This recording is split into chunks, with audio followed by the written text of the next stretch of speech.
Meeting to come to order. Today is Tuesday, April 5th, 2016. This is a regular voting meeting of the Prescott City Council. Do you have any introductions, Mayor Pro Tem? Oh, man, I could do them all. Okay. We could be here until midnight if you want to, Mayor. Well, we got a lot of ground to cover tonight, so I guess he's giving me the hint we need to move on. Our invocation will be given by Reverend Diane Dixon of the Unity Church, and the Pledge of Allegiance will be given by the Mayor Pro Tem. Let us pray.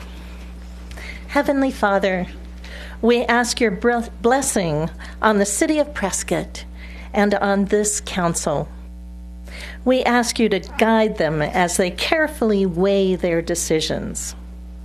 Give them the wisdom to consider not only what is best for us this day, but what will benefit our children in the future. We ask this in the name of the Father, the Son, and the Holy Spirit. Amen. Amen. Please join me in the Pledge of Allegiance. I pledge allegiance to the flag of the United States of America and to the republic which it stands, one nation under God, indivisible, with liberty and justice for all. Roll call, please. Mayor Oberg. Here. Mayor Pro Tem Lamerson. Here. Councilman Blair. Here. Councilman Lozelle. Here. Councilwoman Orr. Here. Councilman Shiska. Here. And Councilwoman Wilcox. Here. All present. Okay, thank you. City Manager, do you have any announcements? No public announcements, Mayor. Okay. I do have one announcement. I was asked by our Representative Noel Campbell to try and get support for his bill, which is going to give us a little better oversight on recovery homes in Prescott. It's HB 2107. Many probably have seen this mentioned in the paper recently. There's been a lot of pressure put on the senators down there to not pass the bill. And so he's asking for folks to step up from Prescott and call the senators down there, and if you believe in that bill that you tell them that you want them to support that. And anybody that wants to do that, obviously, what we're trying to do is improve the health, safety, and welfare of the homes, the people that are in them, and also the neighbors around those homes. So you need to make sure that you're going to be telling folks that this is for the health, safety, and welfare of residents in Prescott, to include those folks in the homes. The people that do wish to do that, we have a listing of the back on the table as you go out the door of all the senators and their phone numbers.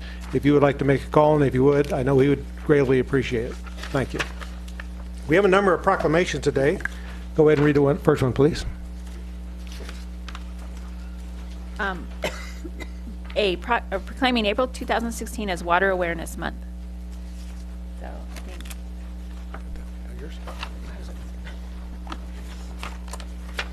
I believe, Anniki's here to accept the proclamation.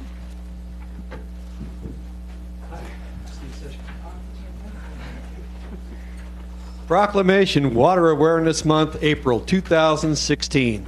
Whereas, water is one of Arizona's most vital and precious resources, and whereas all citizens and visitors of the city of Prescott should strive to use water efficiently, practicing a low water use lifestyle to contribute to the assurance of a long-term sufficient water supply, and whereas water education is a cornerstone of any comprehensive water conservation program, and greater awareness of water issues can be gained through community education, action, and celebration.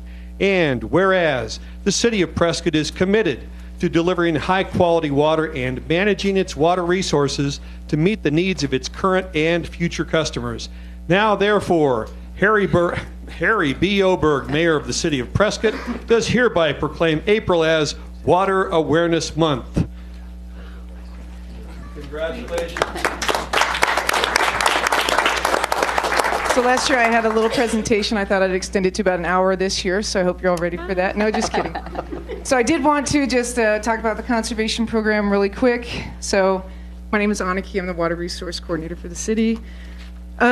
Just wanted to give kind of an update. This year we continue to encourage outdoor water conservation and support it through rebates and web-based landscaping resources. But in addition, this year we've developed some really cool education materials. So I've been working with a conservation group that has quoted, people are 90% more likely to conserve if they know where their water comes from. So working off of that statistic and in collaboration with Public Works, we've come up with a nice educational fact sheet.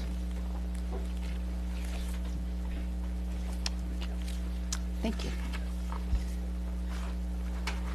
Thank you. Thank you. Thanks, Ally. So this is just printed in-house, but we're going to make it into a nice fact sheet on send it out to be printed. But just kind of brought the complexities of Prescott water into a nice fact sheet. And Public Works was really helpful with working with Public Works on this, and we hope to continue to expand upon our water education. So there's an awesome display at the Brewery that kind of matches this, so definitely go by. It'll be up all month.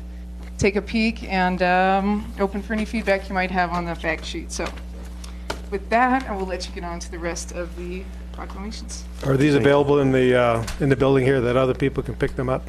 They're available at the library. Like Okay. I said, we just printed these in-house until we get our order of kind of more fancier ones in. But I can leave a couple on the table back there, and like I said, they're available at the library. So in the future, they'll be at the library. They're in the library now, just these kind of rough copies. Okay. But shortly there will be some more formally Out printed here where we brochures. normally have a lot of the literature that we have. Yeah, I'll put some here on the All right. out by the water conservation stuff. Mr. in the Mayor, could I lobby. ask a question? Sure. Aniki, do you go to PrescottWatersmart.com in order to get information on taking out lawn and replacing it with desert landscape? Yep. Basically, you can tour local landscapes that are water smart, front yards, backyards, and it's other components too, like patios, just any kind of landscaping. It all has a water smart component to it, native plant database. You can make lists and print it off, and we're always looking for folks who want to contribute photos as well. But last year was a big year, and a lot of folks in the community contributed photos of their kind of water smart landscapes. And so we're doing an upgrade on it right now. So here by the end of April, it should look refreshed. But that's a great spot, place in watering guide, and I have like a topic of the month and other resources from like cooperative extension and whatnot. So Excellent. Thank you. a one-stop shop for landscaping stuff. Okay, thank you. Thanks. Is there a seroptimist in the house?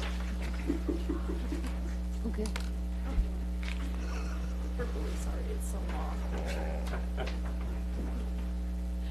Oh, good, 3. All right.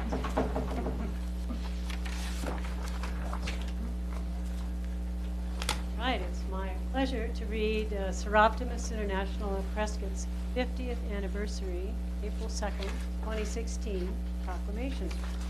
Whereas Seroptimist International of Prescott was chartered April 2nd, 1966, and has been improving the lives of women and girls in the Prescott community for 50 years. And whereas Seroptimist International of Prescott is part of Seroptimist International, a worldwide women's service organization founded in 1921 in Alameda, California, which has distinguished itself through its good works in more than 120 countries worldwide, has proven itself to be an effective organization in engaging women to put forth great effort, both locally and around the world, to improve the lives of women and girls. And whereas Seroptimist is the leading international organization of business and professional women, united through volunteer efforts to enable women and girls to live their dreams, take control of their lives, and live according to their own values. And whereas Seroptimist International is committed to the belief that all women deserve to lead full and productive lives, women helping women, and international diversity and fellowship. And whereas Seroptimist International of Prescott has shown through its actions and good works for the past 50 years that it is a significant asset to the community, providing support and funding for projects improving the lives of women and girls. Now therefore I, Harry B. Oberg, Mayor of the City of Prescott, do hereby proclaim April 2nd, 2016 as Seroptimist International of Prescott 50th Anniversary, and encourage all citizens to recognize the achievements of the Seroptimist International Club of Prescott has made to our community, and commend the club for a wonderful heritage and bright future. Thank you.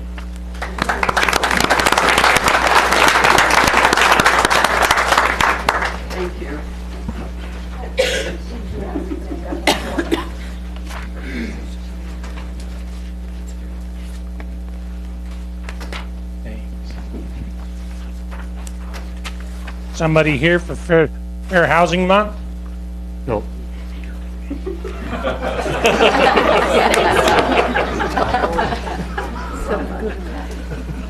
Let them burn them down first.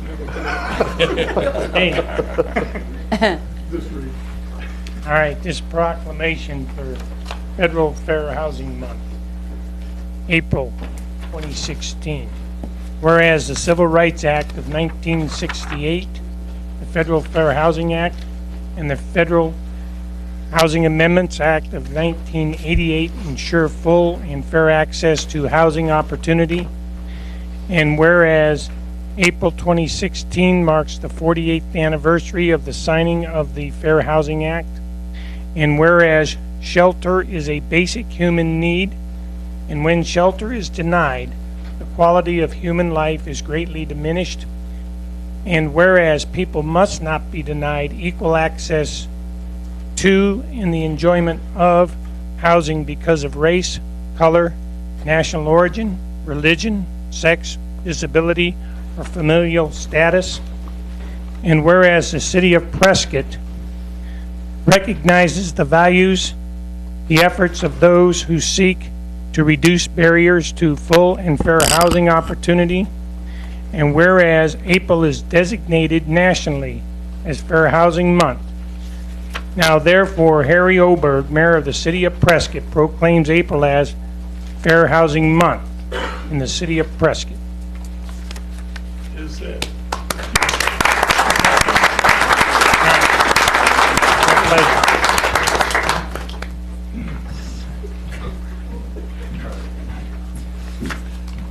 Now you're up.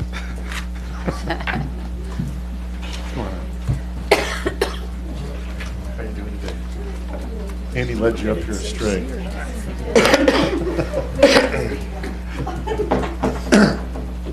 This proclamation is the annual Start by Believing Day and Sexual Assault Awareness Month. Whereas the City of Prescott, could you hold this for a second?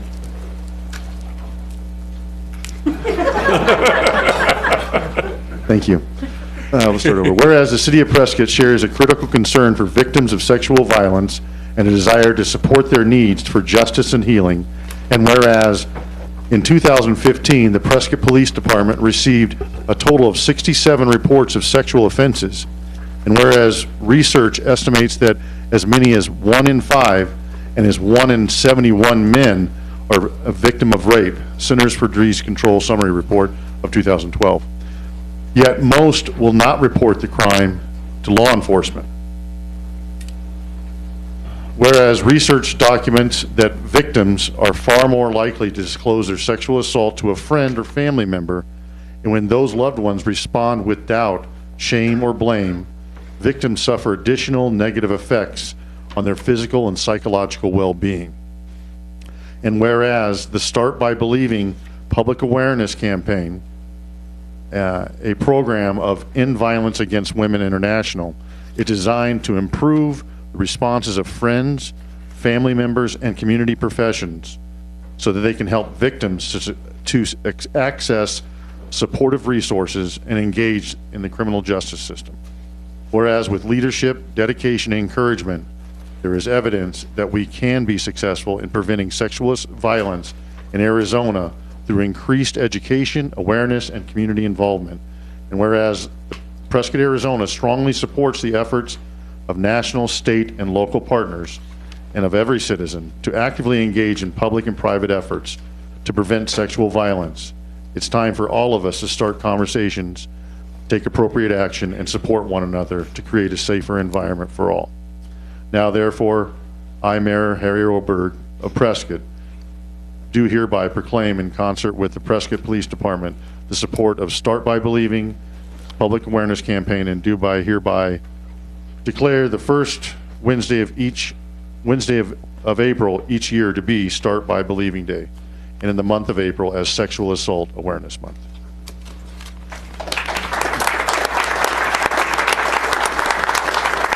Mayor Oberg, council members, and Councilman Lozelle, I appreciate, and on behalf of the Prescott Police Department, to accept this proclamation.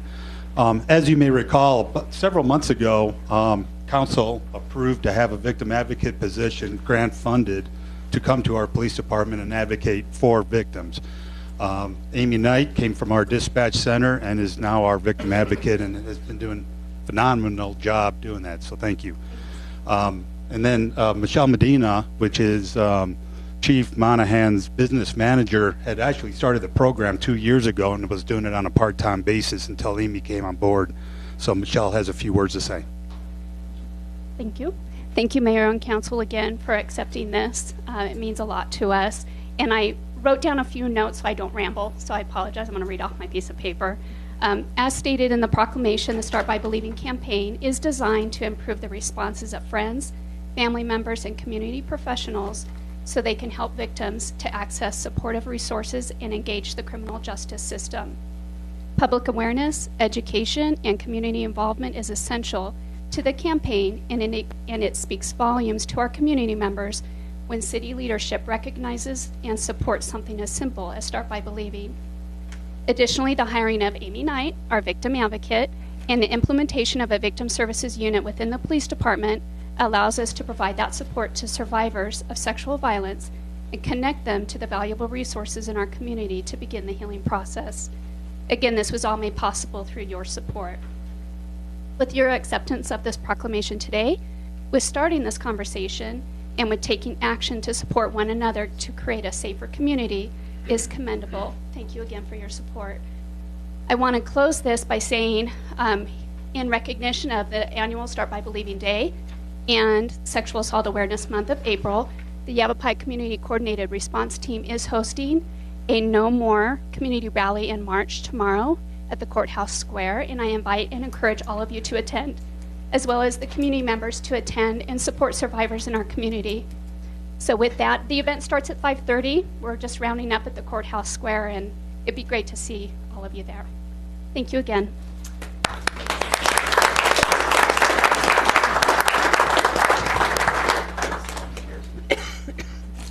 Okay, I've got one for Mayor's Day of Recognition for National Service. We got anybody here in National Service? Got one right here, okay. Let me just say one thing about National Service.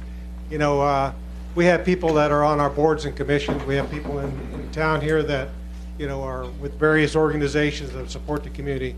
And, you know, I think it's extremely important. And so that's the reason why I'm going to read this one. Whereas service to others is a hallmark of the American character and central to how we meet our challenges. And whereas the nation's mayors are increasingly turning to national service and volunteerism as a cost-effective strategy to meet city needs. And whereas national service participants address the most pressing challenges facing our cities, from educating students for the jobs of the 21st century and supporting veterans and military families to providing health services and helping communities recover from natural disasters. And whereas national service expands economic opportunity by creating more sustainable, resilient communities, providing education, career skills, and leadership abilities for those who serve. And whereas national service participants serve in more than 60,000 locations across the country, bolstering the civic, neighborhood, and faith-based organizations that are so vital to our economic and social well-being. And whereas national service participants increase the impact of the organizations they serve with, both through their direct service by recruiting and managing millions of additional volunteers. And whereas national service represents a unique public-private partnership that invests in community solutions and leverages non-federal resources to strengthen community impact and increase the return on taxpayers' dollars. And whereas national service participants demonstrate commitment, dedication, and patriotism by making an extensive commitment to service, a commitment that remains with them in their future endeavors. And whereas the Corporation for National and Community Service shares a priority with mayors nationwide to engage citizens, improve lives, and to strengthen communities, and is joining with the National League of Cities, City of Service, and mayors across the country to recognize the impact of service on the Mayor's Day of Recognition for National Service on April 5th, 2016. Therefore, be it resolved that I, Harry Oberg, Mayor of Prescott, do hereby proclaim April 5th, 2016 as National Service Recognition Day. Thank you.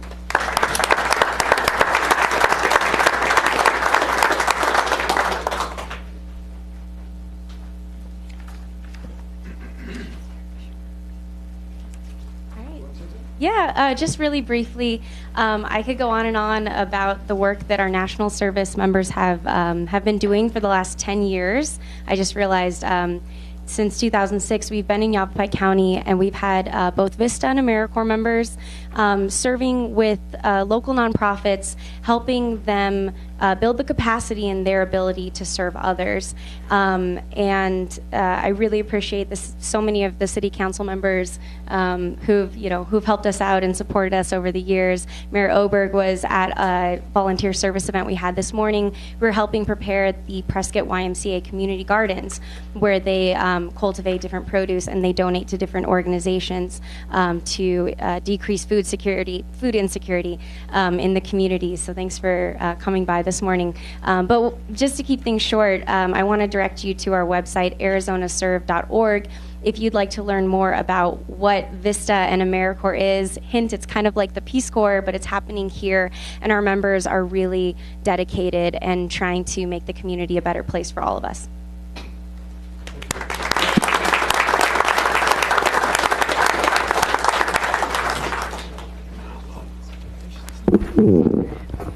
Do we have anyone here for the National Honor Remember Month? Oh, wonderful. Please come on up.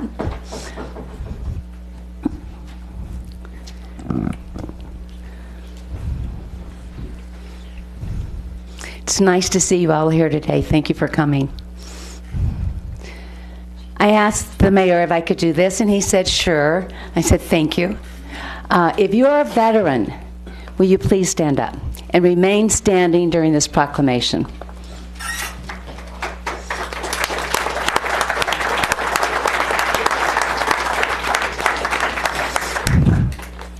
National Honor Remember Month. Whereas the freedom and security that citizens of the United States enjoy today are a direct result of the bloodshed and continued vigilance given by the United States Armed Forces over the history of our great nation. And whereas the sacrifices that such members of the United States Armed Forces and of family members who support them have preserved the liberties that have enriched this nation, making it unique in the world community. And whereas May is nationally proclaimed as Honor and Remember Month of remembrance for all our fallen military, all generations, all causes of death, and all services and branches. Now, therefore, I, Harry B. Oberg, Mayor of Prescott, Arizona, do hereby proclaim the period May 1st through May 31st, 2016, as a special time to show appreciation for our military and proclaim it as National Honor and Remember Month. Now, therefore, the City of Prescott encourages all citizens to join us in showing our gratitude by the appropriate display of flags, ribbons, and participation in the display of the American flag and Honor and Remember flag to be displayed for the month of May. Thank you for your service.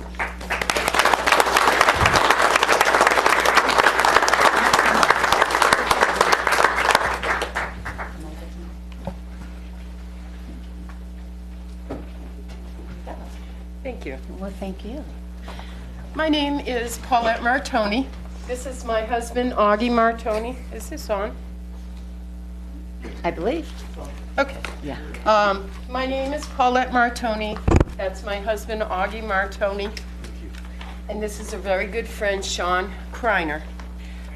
In more than 200 years of our nation's history, there's never been an official designated symbol that reminds us specifically of the sacrifice made by members of our military and their lives lost in service to our nation. We at Honor and Remember these memories of these selfless men and women that gave their lives in service to our nation. We remember them individually by name.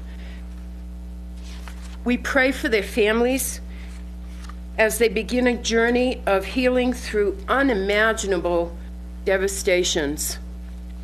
These are our next generation. Those that we lose in Iraq, Afghanistan are our next generation of people. We could not make such significant impact without the dedicated men and women who volunteer, as we do, to manage each of the state chapters. Arizona has adopted the Honor and Remember flag as a national symbol of remembrance. The impact they have on their state and the Gold Star families, which my husband and I are one of, is enormous. There are currently 11 official Honor and Remember chapters, including Arizona. It is our national goal to add 15 additional states each year. This is a serious commitment and welcome to qualified patriots in joining our team. You can contact us through www.honorandremember.org. Personalized flags are given to Gold Star families across the U.S. at chapters, Keys events, including Blue Star Mother events, Ohio Scholarship events, America Supports You, Texas Annual Weekend, Rolling Thunder, Memorial Weekend, New Jersey Run for the Fallen, Virginia Run for the Fallen, Arizona Diamondbacks games, 9/11s, Veterans Days presentations, and Navajo Reservation presentations. These are given to Vietnam heroes. It doesn't matter. I was recently at the Vietnam Wall. As everybody knows, there's more than 58,000 Americans that lost their lives in Vietnam, and I can't even tell you how many are missing in action or, have been killed and never recovered. This is an impact to a family. So think about your family. Think about the impact that makes to that family. And please honor and remember every service member around you, because you never know. You just never know. You're welcome. Thank you so much.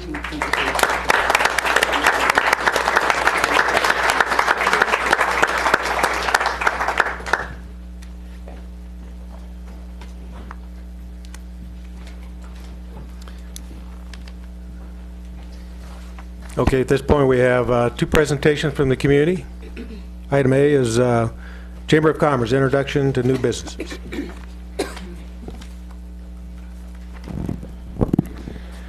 Good evening, Mr. Mayor and Council.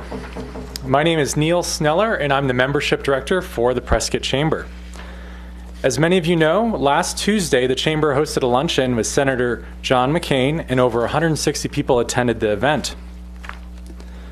The Prescott Chamber is proud to welcome the following businesses to our membership: Allied Portable, Bethany's Gate Ranch, Chip Davis for Arizona, Insurance Agency of Holly Herkins, Jim Saylor, Prescott Dirk, Score of Northern Arizona, Sue Ann's Apple Pan, and finally, Tri-City Property Management Services. Thank you. Thank you, Neil. Our second presentation will be by Dr. Ted Wickstrom on the guide to Prescott Municipal Airport. Welcome, Ted. Good afternoon, Council, Mr. McConnell, Mr. Palladini, Mr. Mayor. I represent the Prescott Airport Users Association, which has as its sole interest the well-being and betterment and evolution of the Prescott Airport. We represent the educational, small business, enterprise, FAA, and Arizona Department of Transportation interests in the airport. You found on your desk this afternoon a guide that we have prepared, which came from a template from the Airport Management Association, of a guide to elected and appointed officials for managing and operating airports. We hope you'll read this, learn, challenge it, and to use it as a mechanism for opening a dialogue with the Airport Users Association, which not only represents the businesses and the enterprises, but also the several 100,000 hours of flight experience in the pilot group. You will learn that airports depend on three things: vision, money, and relationships. Vision is a process of knowledge sharing and relationships, and it is eventually memorialized in a planning document which the FAA calls the master plan. And it represents the future of the airport and the commitment that the ownership has to it.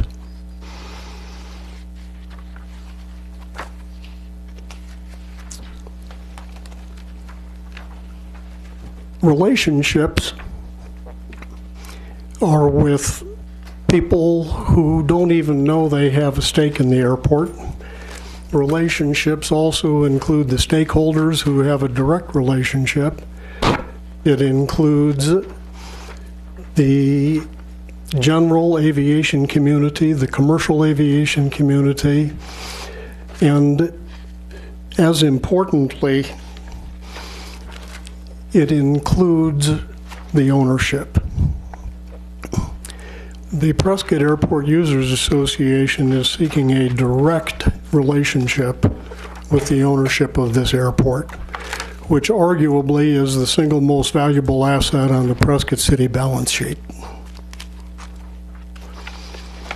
Airports require a lot of capital.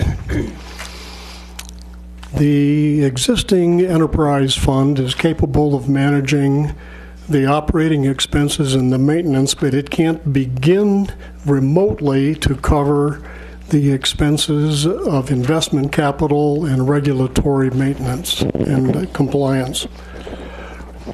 Those funds must come from three sources: from the Federal Aviation Administration, from the Arizona Department of Transportation, and from public and private partnerships which do not yet exist for the airport.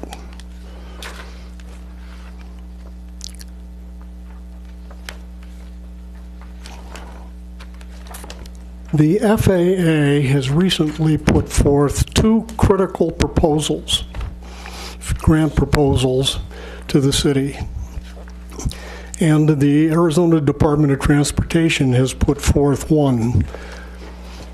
The two FAA proposals are for runway safety mitigation, and the Prescott Airport has been earmarked as one of three airports in the southwestern region, being the fourth busiest general aviation airport in the entire United States, as a target for runway safety mitigation. The other grant proposal that's being put forth is the master plan for the airport. Now, the FAA grant proposals require skin in the game of about 2.5% for the community. For the grant proposal for the master plan, that amounts to $25,000 for the city of Prescott, which amounts to $4 a day for the next 2 years. The proposal for airport security is a grant coming from Arizona Department of Transportation, which is going to be about $25,000. John, is that correct? John Cox? Is that correct? The grant proposal from ADOT? Yes, it is. $25,000 local share. $25,000 matching share. Without the master plan, everything stops, because the master plan memorializes what's going to happen here for the next 20 years. The Prescott Airport Users Association is seeking a partnership with the City Council and the City of Prescott to assist and provide the knowledge base and cooperation with the process of enabling us to achieve those grant proposals. Thank you. Thank you, Ted. That's it. Thank you. We appreciate your help in the future as we work through these grants. Very nice. Very nice. Okay, we got a little bit after 6, and I want to make a quick announcement that, right now this is being filmed, and I guess the TV station that's actually filming this will go to the Kiwanis auction starting at 7. And what I'm going to do is I'm going to adjust the agenda here just a little bit. I'm going to take one of the regular item agendas issues and bring it forward now, and we'll talk about it before we actually go into the consent items, which we're going to have a couple items there that will be pulled for further discussion. And so I think in the interest of time, it's important to have Chief Light come in and brief us on the recent changes he's been looking at in trying to look at the service model for Prescott. As you all know, we provide services for our community, and probably the two most important is police and fire. They're not the only ones, but they're probably the most important. We already heard the police chief today. He gave us his changes based on what he's looking at right now in service cuts or reductions in ability to have funding for all of the services. And I think now it's very important for our viewing audience to have an opportunity to hear from the fire chief on some of the changes he's anticipating too. Now, he talked to us, I think, a couple weeks ago, Chief. That's correct, You Mayor. provided a briefing, and you got further instructions at that time, and now you're coming back with some additional information. That's correct, sir. Okay. Thank you, Chief. I'll Go announce, ahead. I'll announce the item. Okay. Item 3I, Chief's briefing of council regarding delivery of the fire suppression and emergency medical services. Thank you, Dana. Good evening, Mayor, Mayor Pro Tem, members of council. First off, we've kind of hit a junction that we're approved, kind of hit critical mass over the last couple weeks.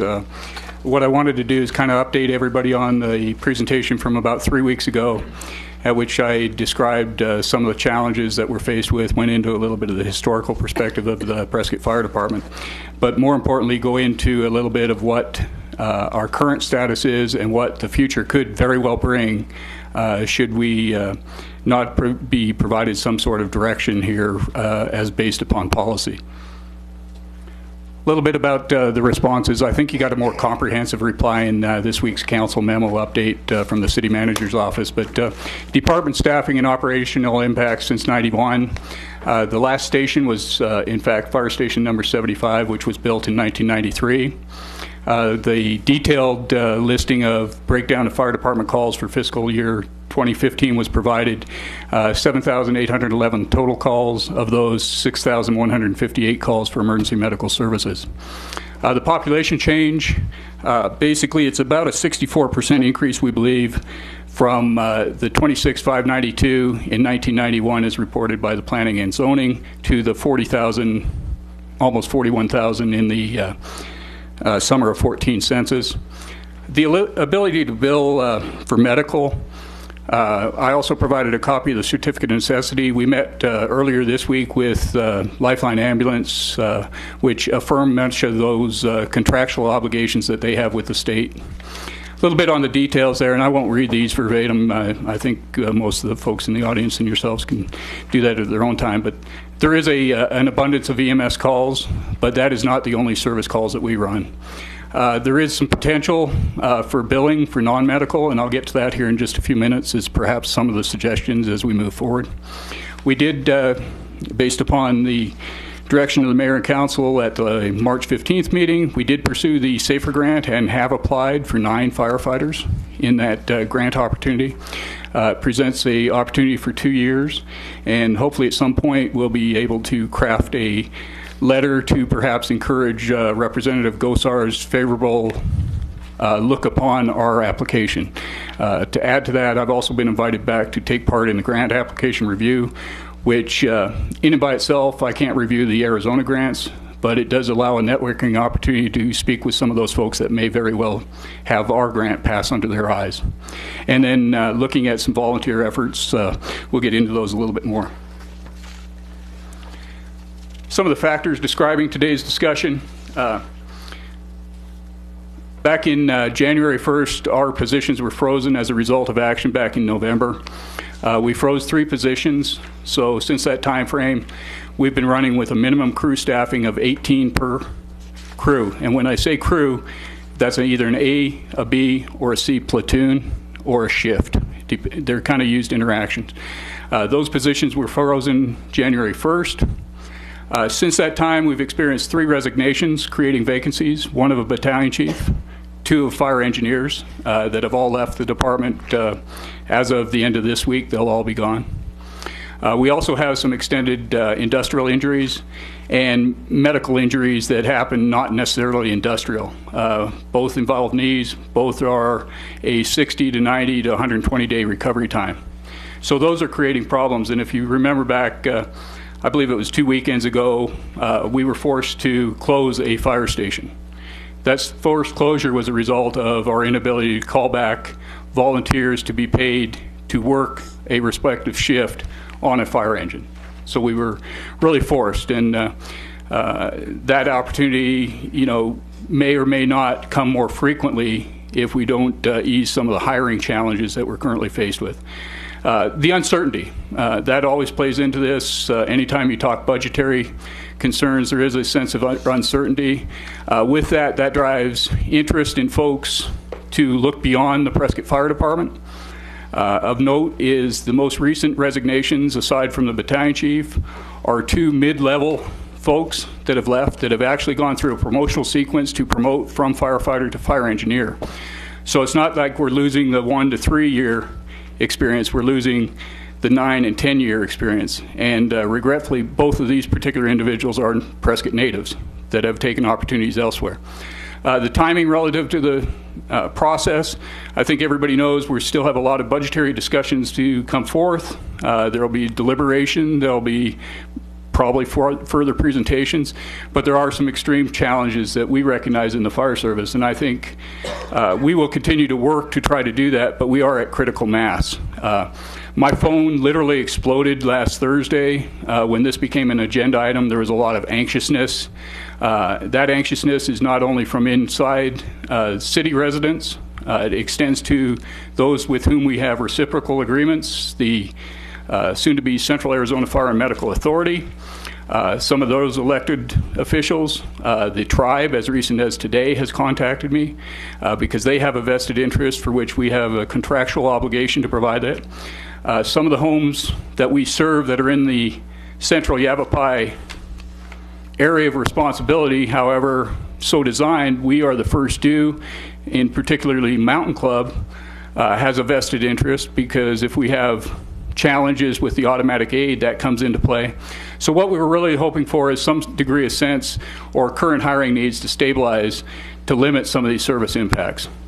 And some of the results of not hiring could create a tumbling effect because if we don't have the positions filled down the road, more folks are going to leave. So we're in the process of nailing down a recruitment strategy with our partners, the Central Arizona Fire and Medical, to do a joint testing for firefighting. With that, we will maintain independent lists.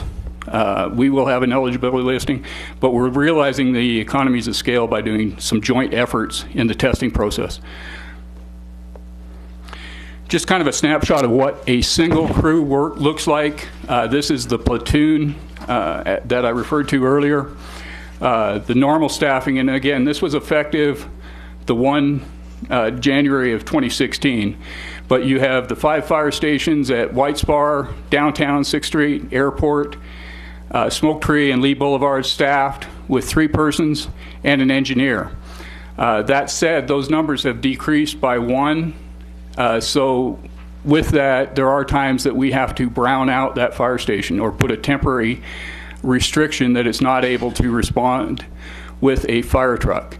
This has a minimum staffing of 16 per day, which includes the Airport Aircraft Rescue Firefighter, or the ARF engineer, which is primarily for providing airfield coverage. We're getting in the height of, or the beginning of fire season with the slurry bombers and the U.S. Forest Service arrangement. That may or may not come into play as a very significant resource to continue to maintain those relationships. The relationships are not just within the city of Prescott and neighboring partners. I had calls from Jeff Whitney at the State Forester Office saying, what's going to happen to our agreements? We're entering fire season and those kind of things. So this all kind of, it's the kind of the perfect storm that seems to be continuing to brew. And with that, I think everybody can understand the authorized staffing today.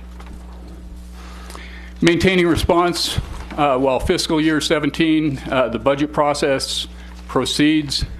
Presently, as I've already alluded to, we have 2 engineers and 1 battalion chief who's resigned. So I'm down 3 positions is the net effect.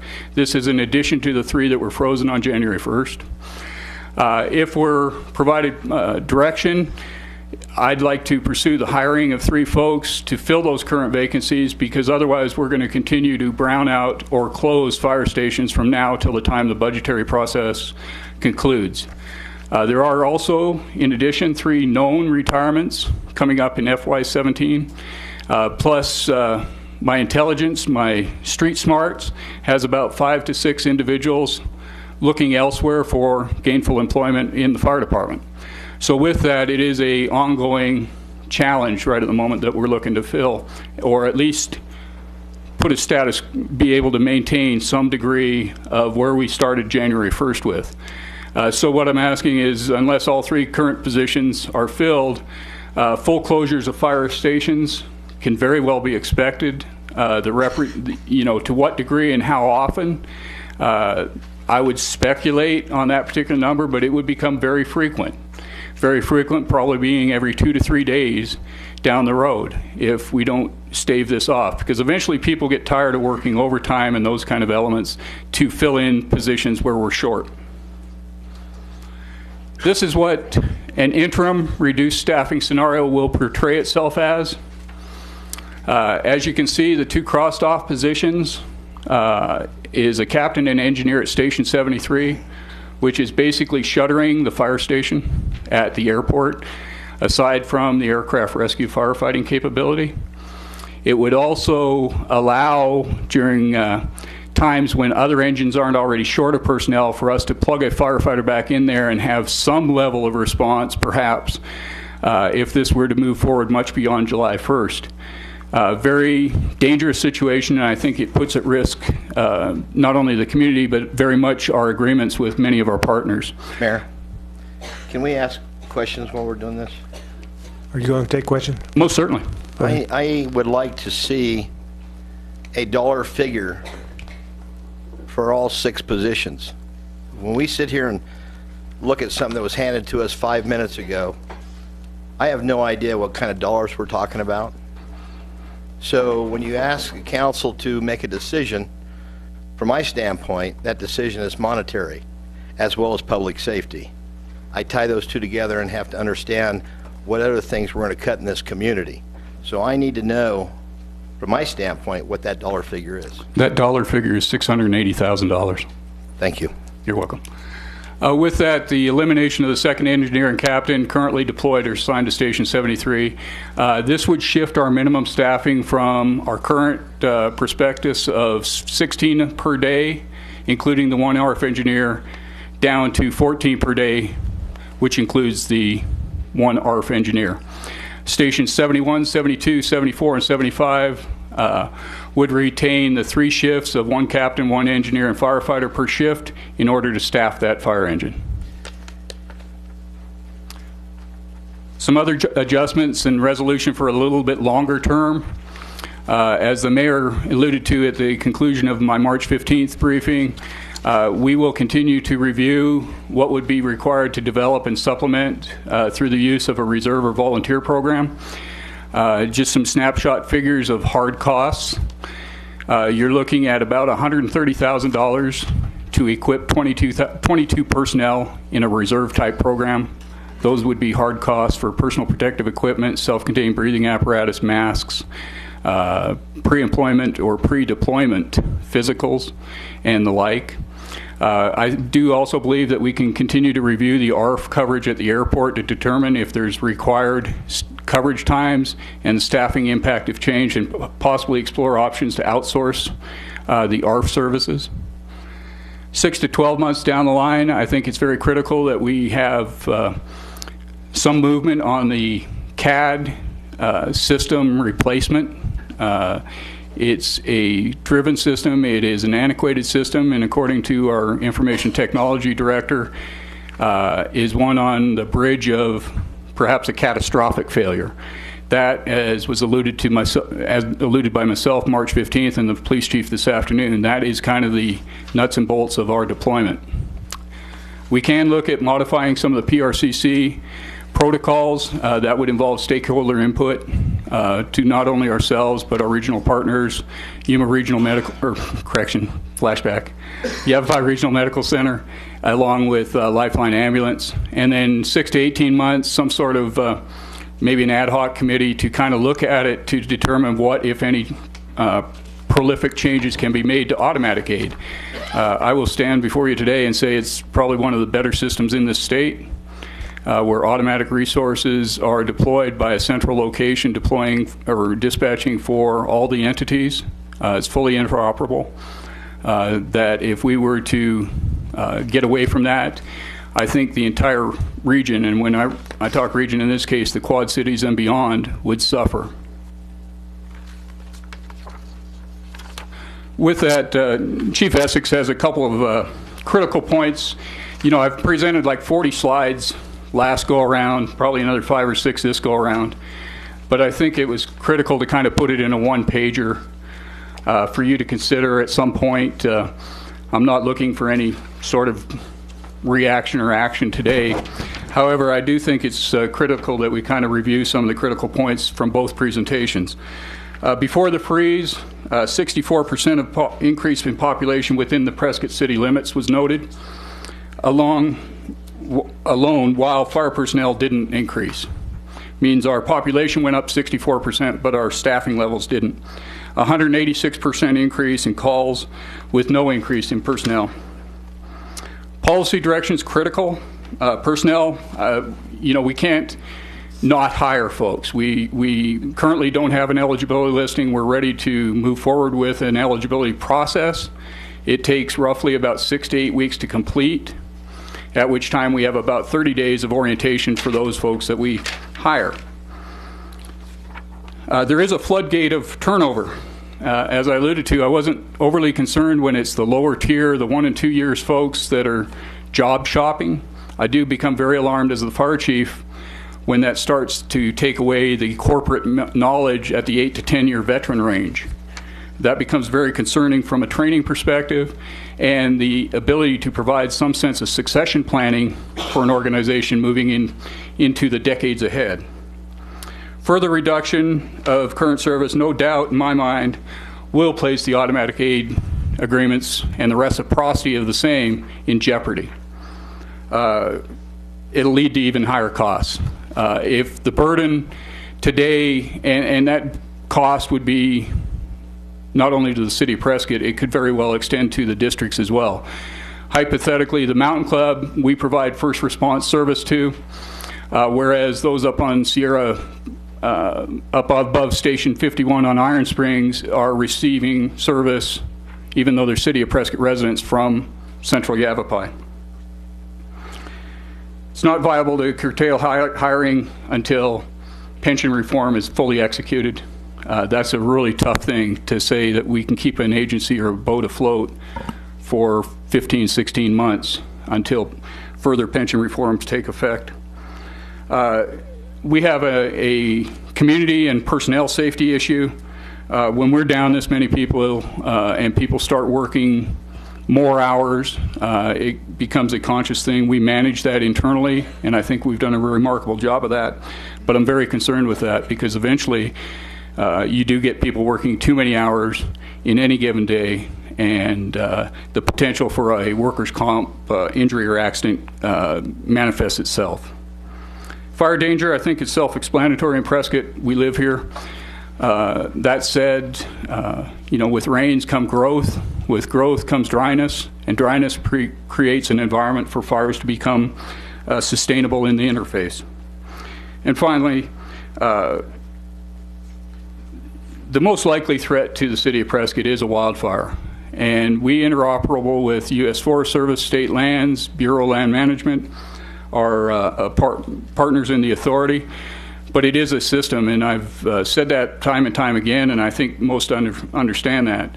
But I think those key points are where we need to collectively look. And I can tell you from the firefighters' perspective, I think there's a interest in getting to a point of stability. I talk to folks pretty much on a regular basis. There's folks on the job here 7, 8, 9 years, and they've really never experienced stability. So whatever stability is, I think we need to continue to move towards that. So with that, that concludes my questions or presentation, and I'll entertain any questions that you might have. Any questions, comments from the council? Steve, you want to go first? Well, yeah, I don't know where I want to start, but I find it rather drastic that we've gotten to this position, but I think the folks in the audience need to understand that this council didn't get us in this position, although it lays solely on our lap to figure out a way to correct this thing. So I would ask, because I don't have it in front of me, Allison or the city manager, trying to understand budgets. What is the budget for the Parks and Recreation Department and the library together? And the reason why I asked that question, this is a huge dollar amount, and as we go forward every single year, I want the public to hear this. Every single year we go forward, as our past councilman Charlie Arnold said, I don't want to be here in 5 years, because every single year we're trying to find the same amount of money with no new revenue, which means every single year we're going to have to take away from someone to provide for our public safety, one of the essential things in this community, which I stand firm on. And the reason why I bring that up is because we had looked for monies at the middle of the year. The library had to be shut down 1 day a week. We have Parks and Recreation looking for new revenue. We've cut and rifted people throughout this community, throughout our City of Prescott community. If we don't have the ability to go out and ask for relief with a tax, and I hate to say the word, but people demand service, and the only way we can provide service is through tax. I did a number of penciling situation, taking our properties in the City of Prescott that we can sell that have to do with the general fund. There's a lot of properties that have to do with water, sewer that we can't use for the general fund. But all of a sudden, if you took away the Parks and Recreation Department, and you took away the library, and you sold every single piece of property that's in the general fund, and we reduced our staff by 20% in the City of Prescott, we still can't pay our debt to PSPRS. I want people out there to understand that. And we're being asked by this chief, even knowing we can't pay that debt, in the situation we're in now, where do we go? And this is a plea from myself to staff, to the City of Prescott, to understand we have got to immediately go back to the citizens of this community and let them know this situation is dire. And the bottom line is, if we do nothing, then the library closes down for 2 or 3 more days, Parks and Recreation is gone, those properties are sold, and we're still not in any better position than we are tonight. That's the sad point. If I could, I kind of got a semi-prepared talking points. And like Councilman Blair here, I didn't get any sleep this weekend. I just started really thinking about and putting in perspective everything that's happening to this community. As an elected official and as government, we have 5 primary duties. One is clean water, make sure everything goes downhill to the treatment plant, pick up the trash, and protect our citizens through fire and police. Those first 3 are already funded. We don't have to go there. But here we are trying to figure out how to protect our citizens, and we just keep cutting and cutting and cutting. And then everybody raise all God knows what when we close the library for a day. Well, right now I'm prepared, myself only, I can't speak for any other council member, I will not approve any other general funding for the coming out of the general fund unless it is for public safety. If we've got to close, why don't we talk about closing the building department for 2 days? Or the city hall for 3 days? I mean, God, we all could benefit from that. We never talk about volunteer attorneys or volunteer inspectors or volunteer this. We're willing to take volunteers on the highest liability position that exposes a city to lawsuits and the safety of our citizens. We're ready to just get volunteers. Not that they're not qualified, but we won't do it for other positions. And I can't do it anymore. So don't expect a vote if it says general fund and it's not public safety until we figure something out.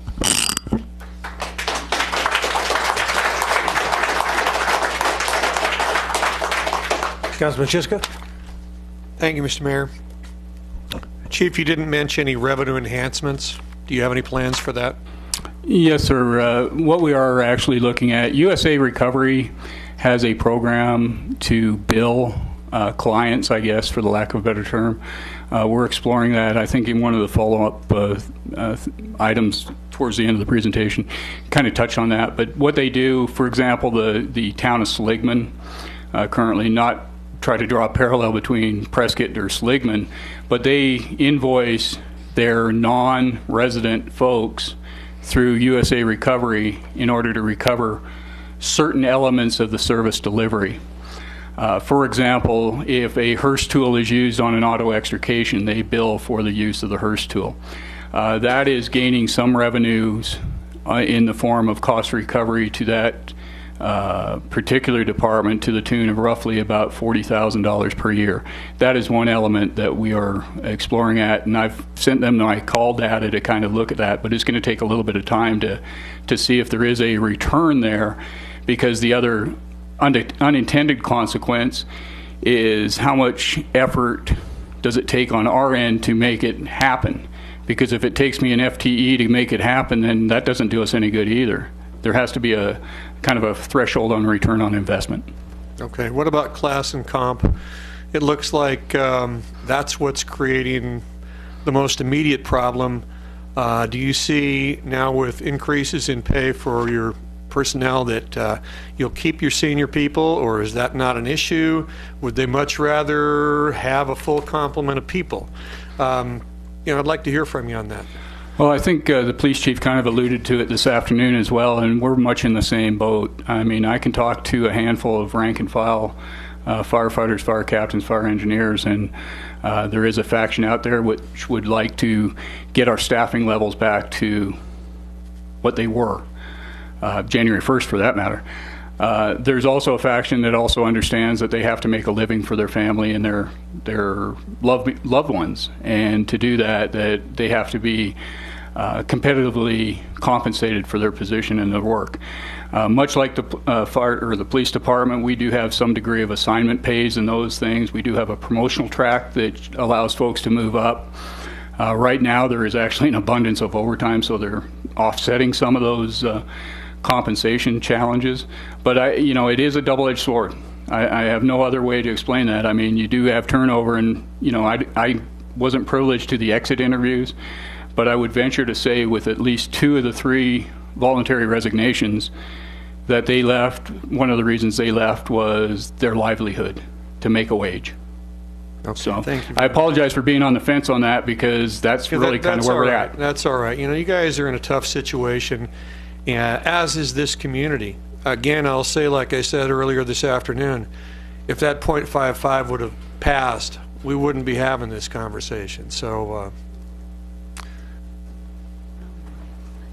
Mayor Pro Tem?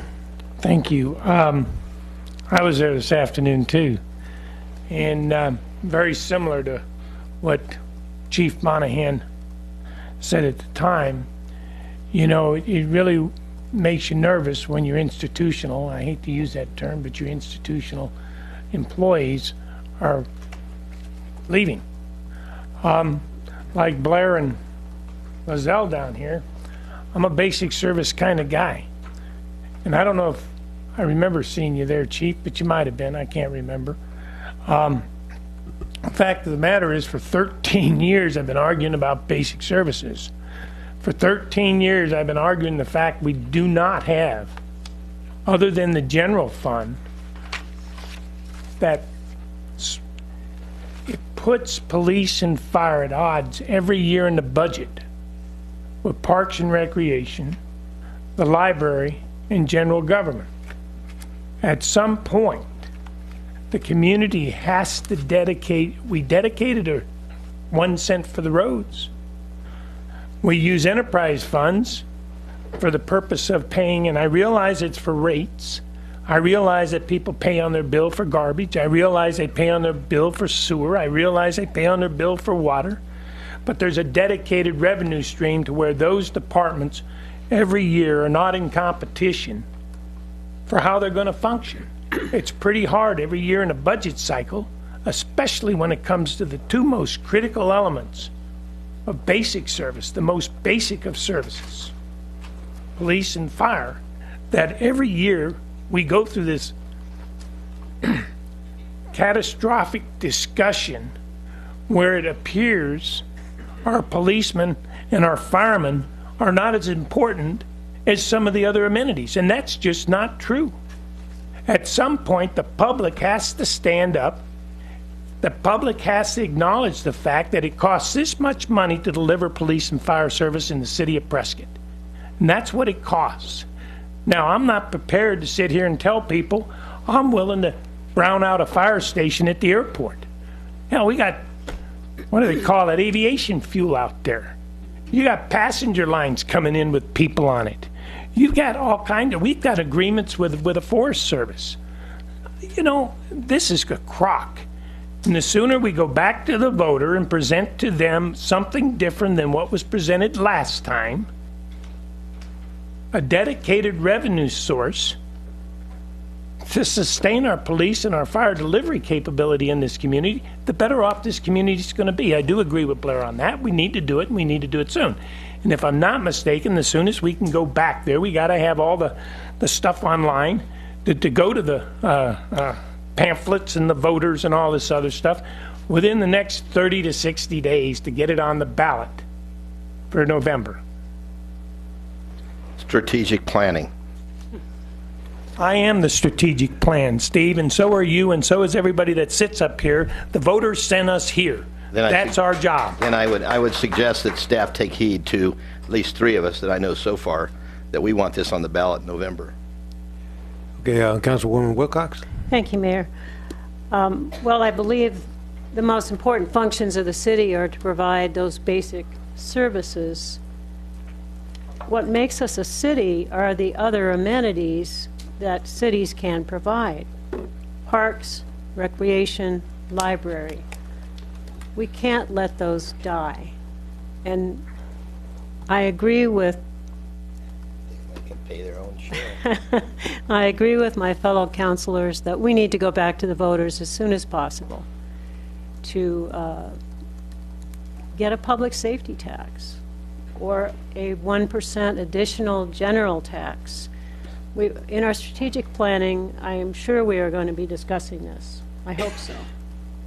I think it's important to have some kind of financial plan for the future to figure out how to provide what we really need for the city of Prescott to continue as a wonderful place to live. Councilwoman Orr. Thank you, Mayor. I believe we all believe that basic service is our number one. I mean, most important thing to me, if a fire starts, let's get it out immediately. So we certainly don't want to put our city at harm by not being able to do that. So I believe we all certainly think that we should have the fire service that we need. No one wants to brown out or cut a station. So I think that's important, but let me say, I think the library, these are all important things to our city. The library is important to us. I do believe we need to figure out a way that they pay more of their way. I think that can be done. Maybe we talk about it in our strategic planning. The other is the Parks and Recreation, my goodness, they bring so much to this community. In fact, I would say they probably pay their own way. Oh, they do. I mean, I think if we look at the amount of money we spend on Parks and Service, they probably give more to our general fund than take away in the long run. So I believe those are all important. But yes, we absolutely need to protect our people from fire. That's really critical. So how do we come up with more revenue? Jim has said, I've heard him say this now for as long as I've been listening, which sometimes I think is a little too long. Sorry. That we need a designated revenue source. And Craig, you spoke to that earlier this afternoon. Can there be a question on the ballot to designate for public safety, for police, and for fire? Can you address that so these people that weren't here earlier can... I guess I don't quite understand it either. Yeah. Well, there certainly can. There can, yes. The city council can place an item on the ballot, like the prior city council did last year. The .55. The .55.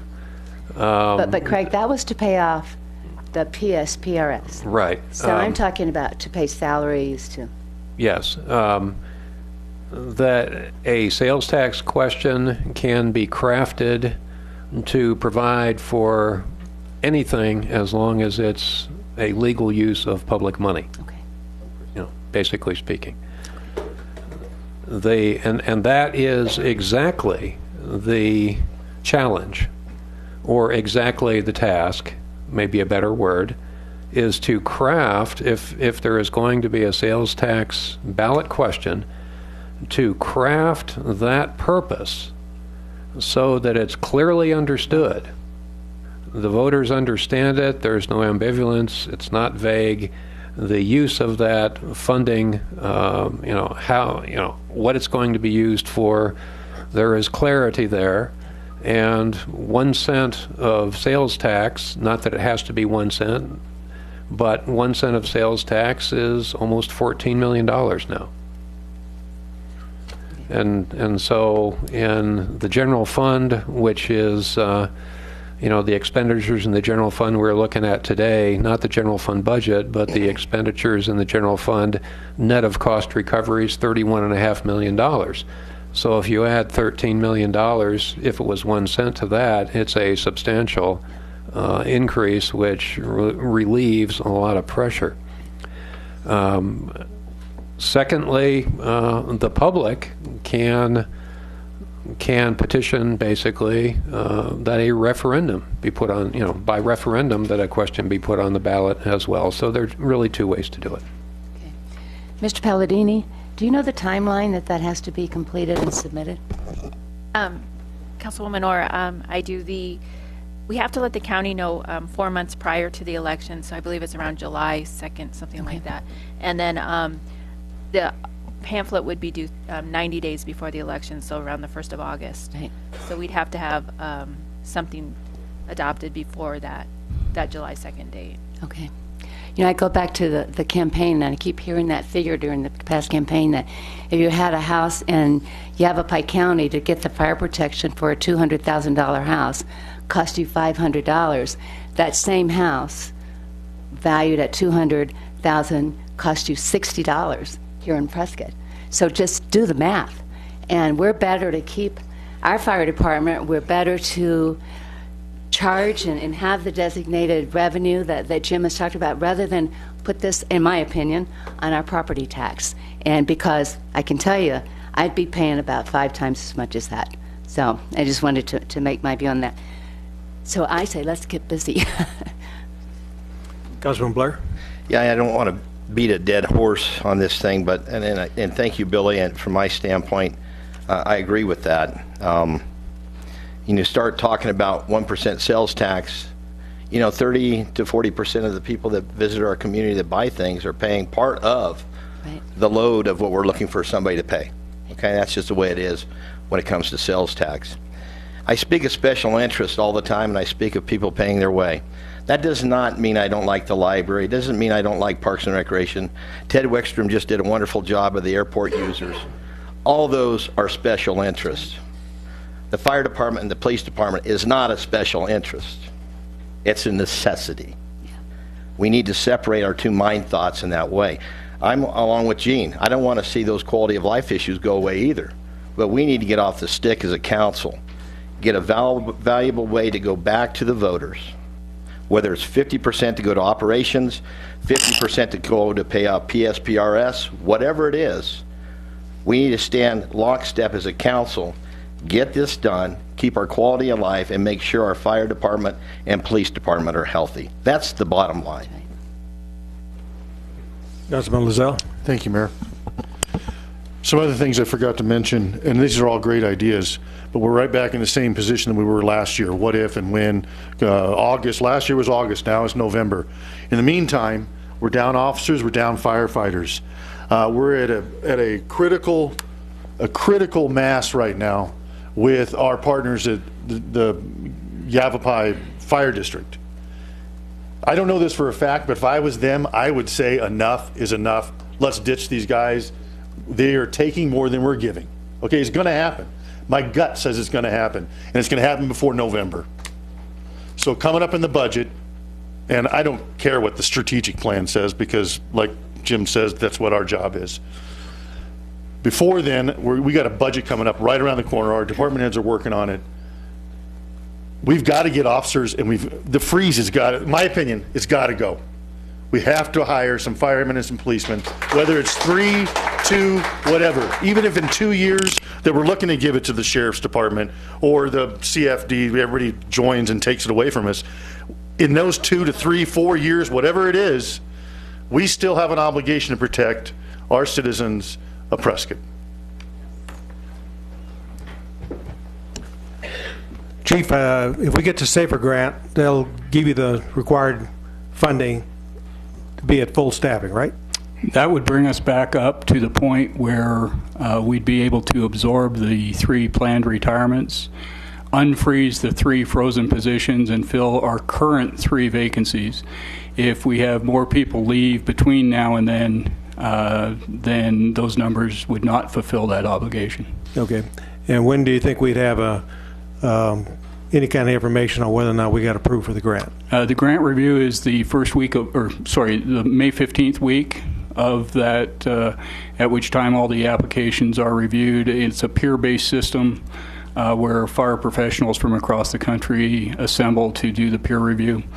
The feedback on the SAFER grant is usually forthcoming fairly quickly, unlike a lot of the grants where it's proportioned out over the course of 8, 10, or 12 weeks. These usually run because it's a bundle of money that they're looking to appropriate, and it usually is known within a month or 2.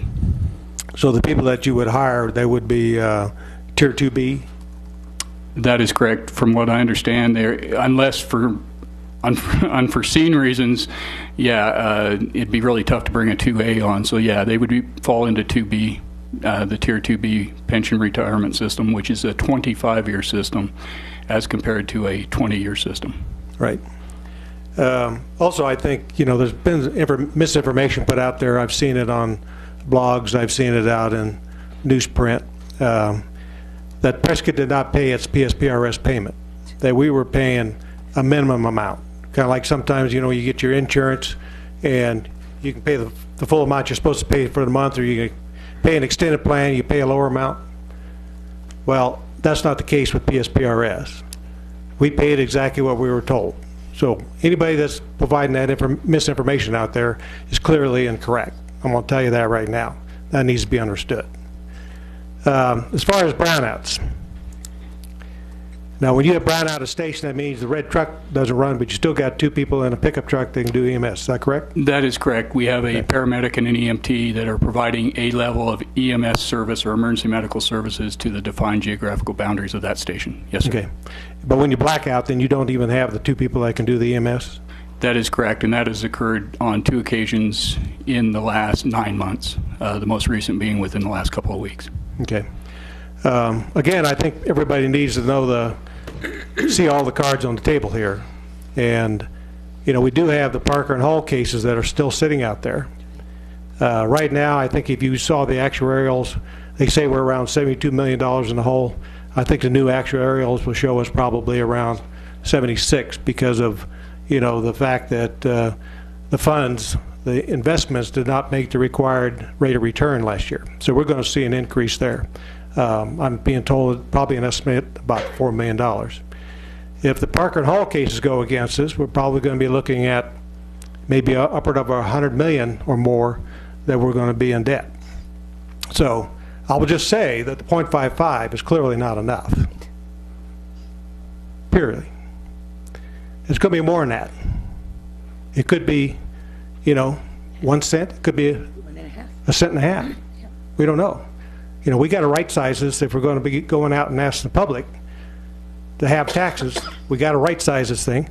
We're going to have a decision, more than likely, from Parker and Hall in the next 2 months.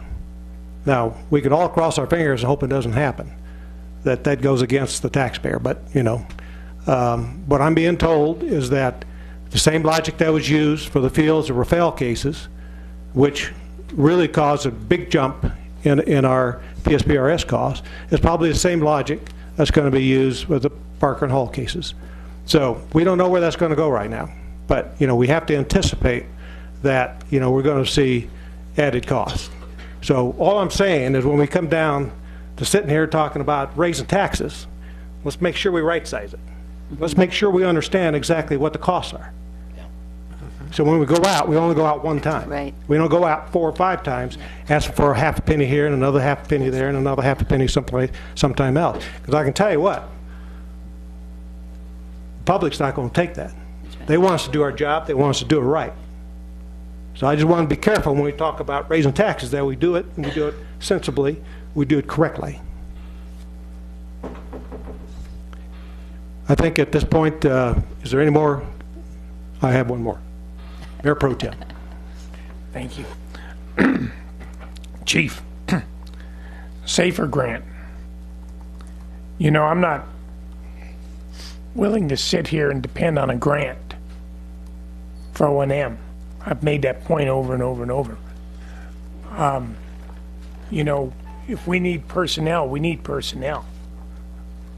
Council needs to go into the budget cycle understanding we have the necessity of personnel increases not dependent on grants.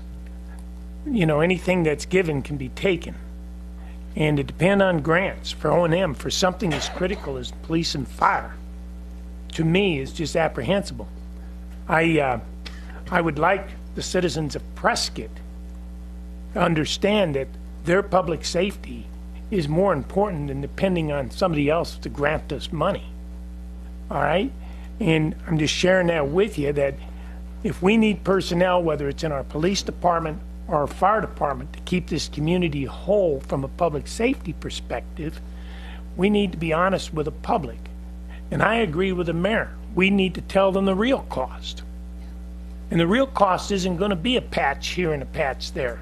That's not the truth. The truth is, we know today, as we live, breathe, and speak, that 1 cent generates roughly $14 million. That's what it generates. We have a 2-cent sales tax in this town, of which one of it's already obligated to roads. So what does that leave you for right now, as we live, breathe, and speak, at around the quality level of service that we get both in police and fire, O&M only, is in the vicinity of $21 million. 1 cent is not the truth. It is not. If indeed we truly mean what we mean or say, that we want to have a dedicated fund, a dedicated resource for dollars to pay the O&M of police and fire. That's not quite the same thing as, and I don't want to say the library's non-essential. I don't want to say Parks and Rec is non-essential. I don't want to say general government's non-essential, but they are. Police and fire is not. Water is not. Sewer is not. Roads is not. And we thought enough of roads of dedicating one whole cent to ensure that the public in this community had safe roads to drive on. And every year for the last 13 years, actually 12 because I'm in my 13th, we've argued this point over and over and over ad nauseum.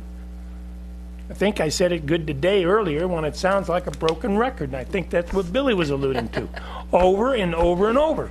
You can't continue to beat up our policemen and our firemen and put them in competition, making them feel guilty or putting them in some realm of being the despots of the whole thing. And not one of these guys, not you, and not the city manager for sure. They didn't create the PSPRSP debacle. That didn't happen. But they're the ones that have taken the wrath. We're the ones that have taken the wrath.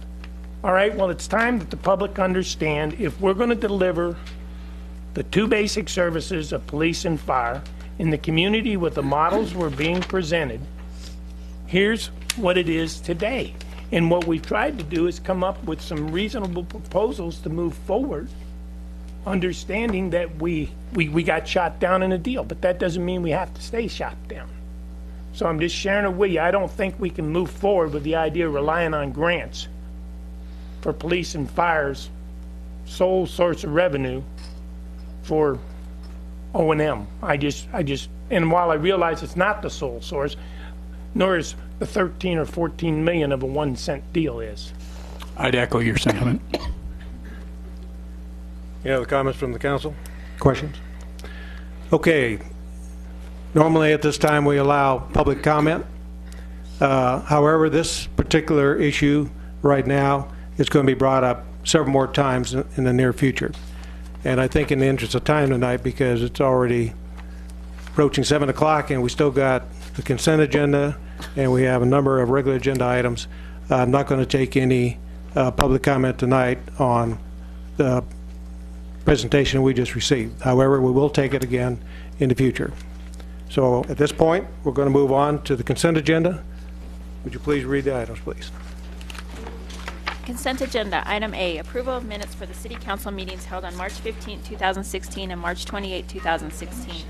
I just want to point out there's a small typo or correction on page 9 of the March 15th study session minutes. At the bottom of the page, Chief Light said that the department could contract out shipping services for fuels reduction. It should say chipping services. So we'll make that correction on the final minutes. Item B, adoption of a resolution number 4321-1530 regarding suspension of acceptance of water service agreement applications. Item C, adoption of resolution number 4320-1529 approving an intergovernmental agreement with the town of Chino Valley, city contract number 2016-208, permitting the police department to use the Pro Force Tactical Law Enforcement Range for firearms and related training. Item D, approval of city contract number 2016-192 with Simplot Partners for the purchasing of groundskeeping materials using City of Tucson contract number 130799 pricing in the estimated amount of $82,000, various funds.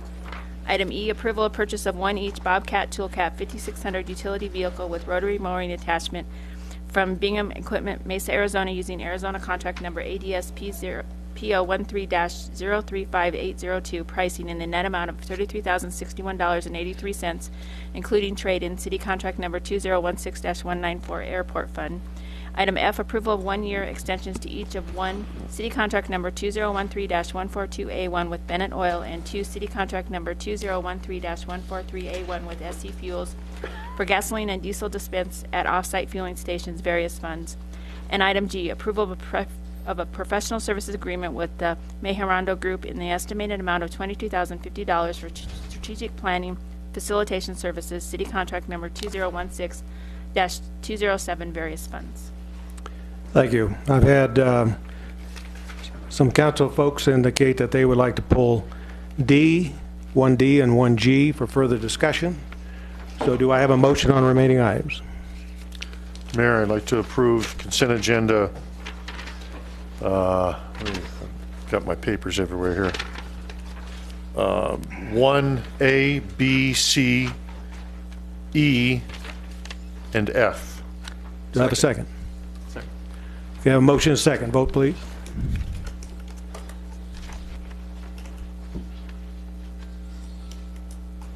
Passes unanimously. Okay, we'll start with item D. Do I have any questions, comments? Looks like I do. Councilwoman Wilcox. Yes, Mayor. I had a question about the contract with Simplot Partners. Two questions, actually.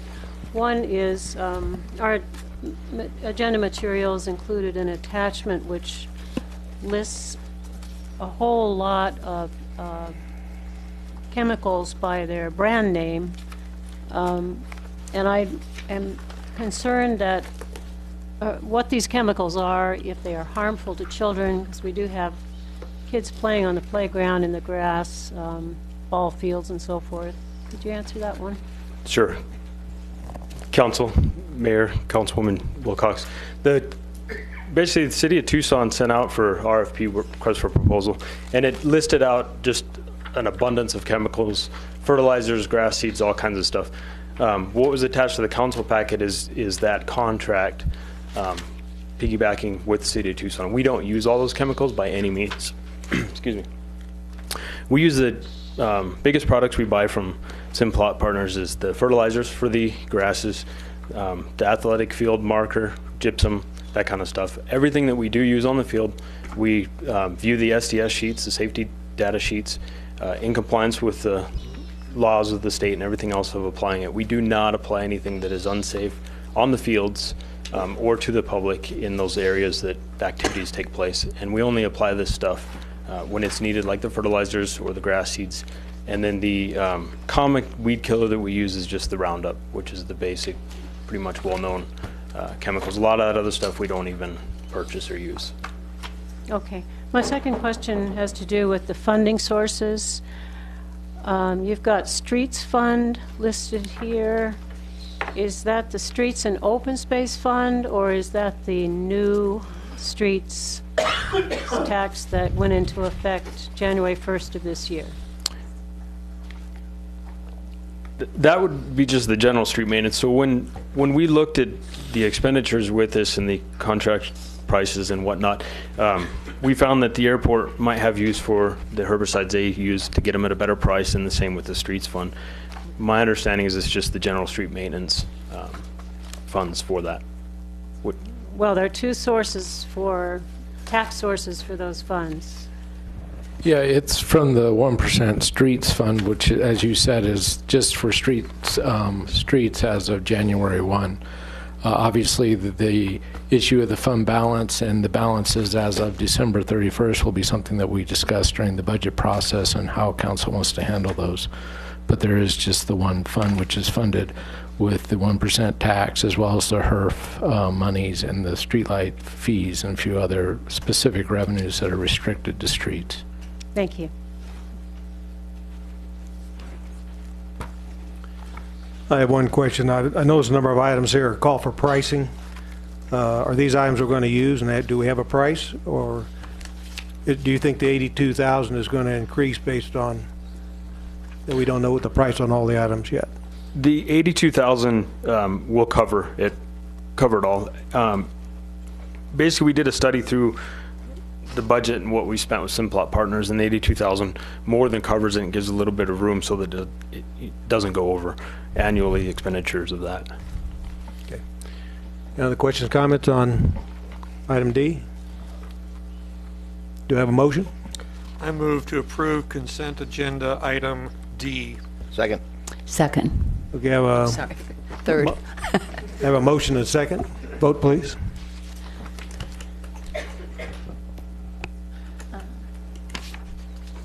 Okay, item G. Oh, Mayor Oberg, what was your vote? Oh. Passes 6-1. Councilman Lizelle dissenting.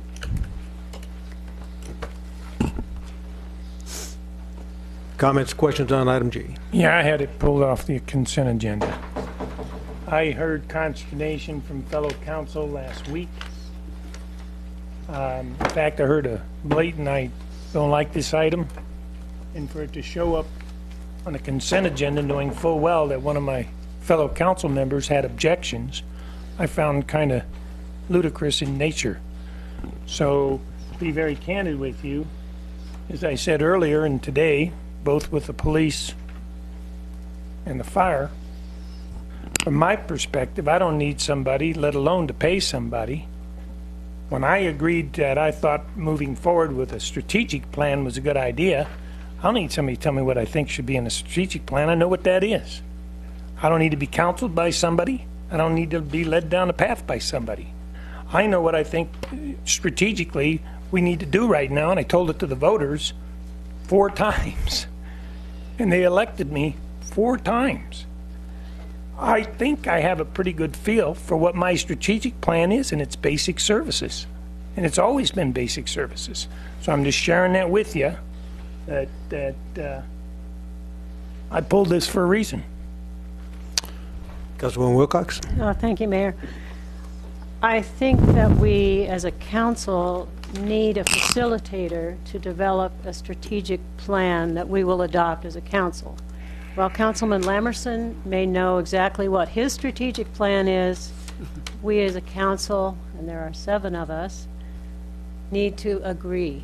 And we need to work together. And to do that, we need a facilitator, someone from the outside who's skilled at pulling together diversity of ideas.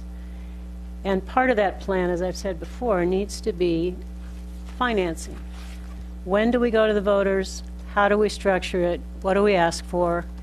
How can we be most successful in getting the revenues that we need to run this city?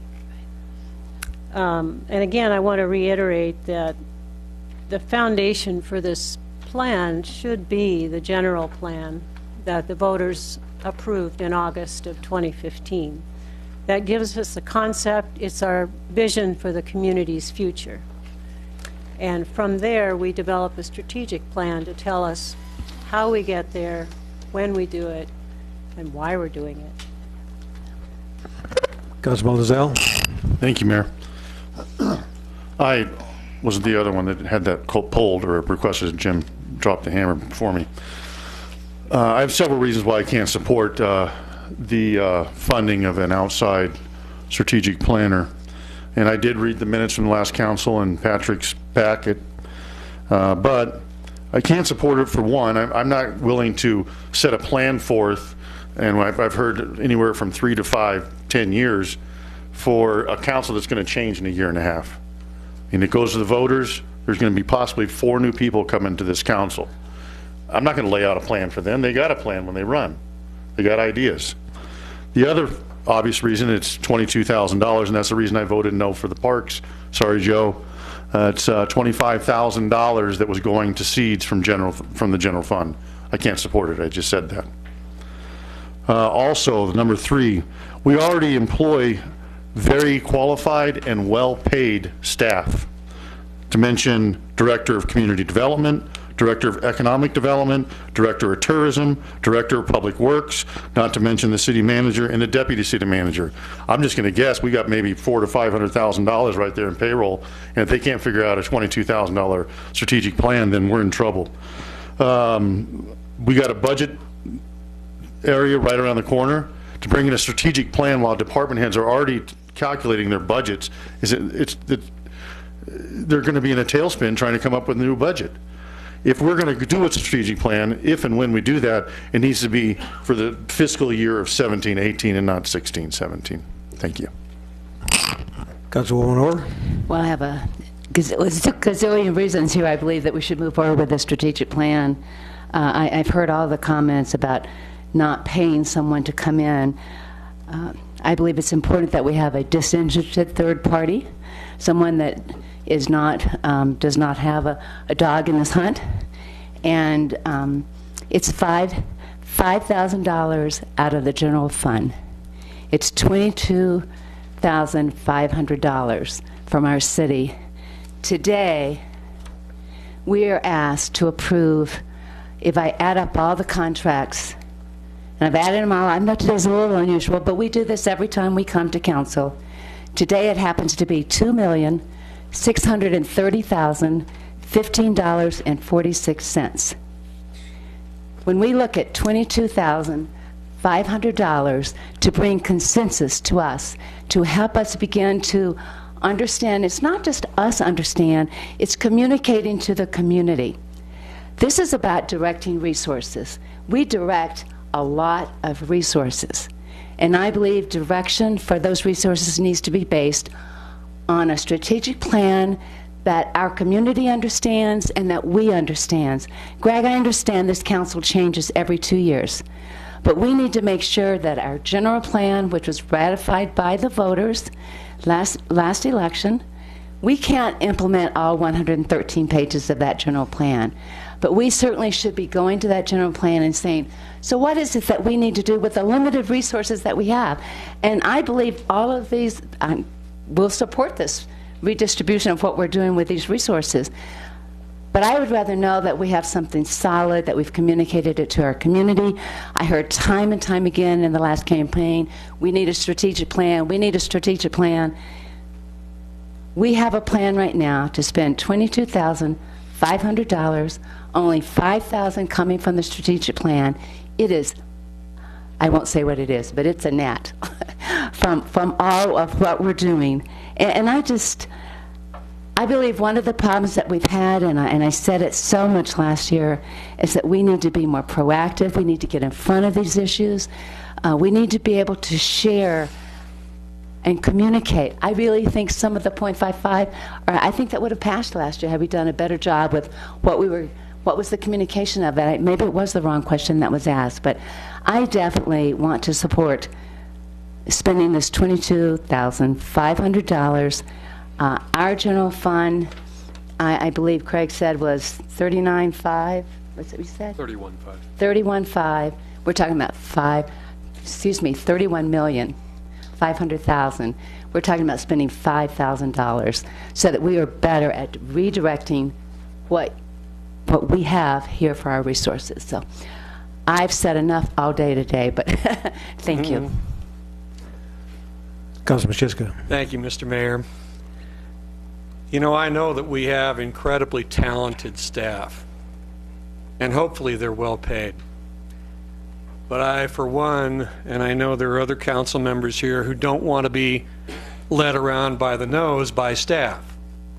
I think that it's imperative that we as a council come up with a strategic plan in conjunction with the staff so that we're all working as partners, not as one directing and leading the other. I think that this would be an investment in our future. I have the real privilege of being on the YRMC Board of Trustees. We just got done with a 5-year strategic plan. In that strategic plan, there are benchmarks. There are people who are held to account. I think that we're crazy if we don't start a process like that in the very near future. Whether it's now or not is another situation.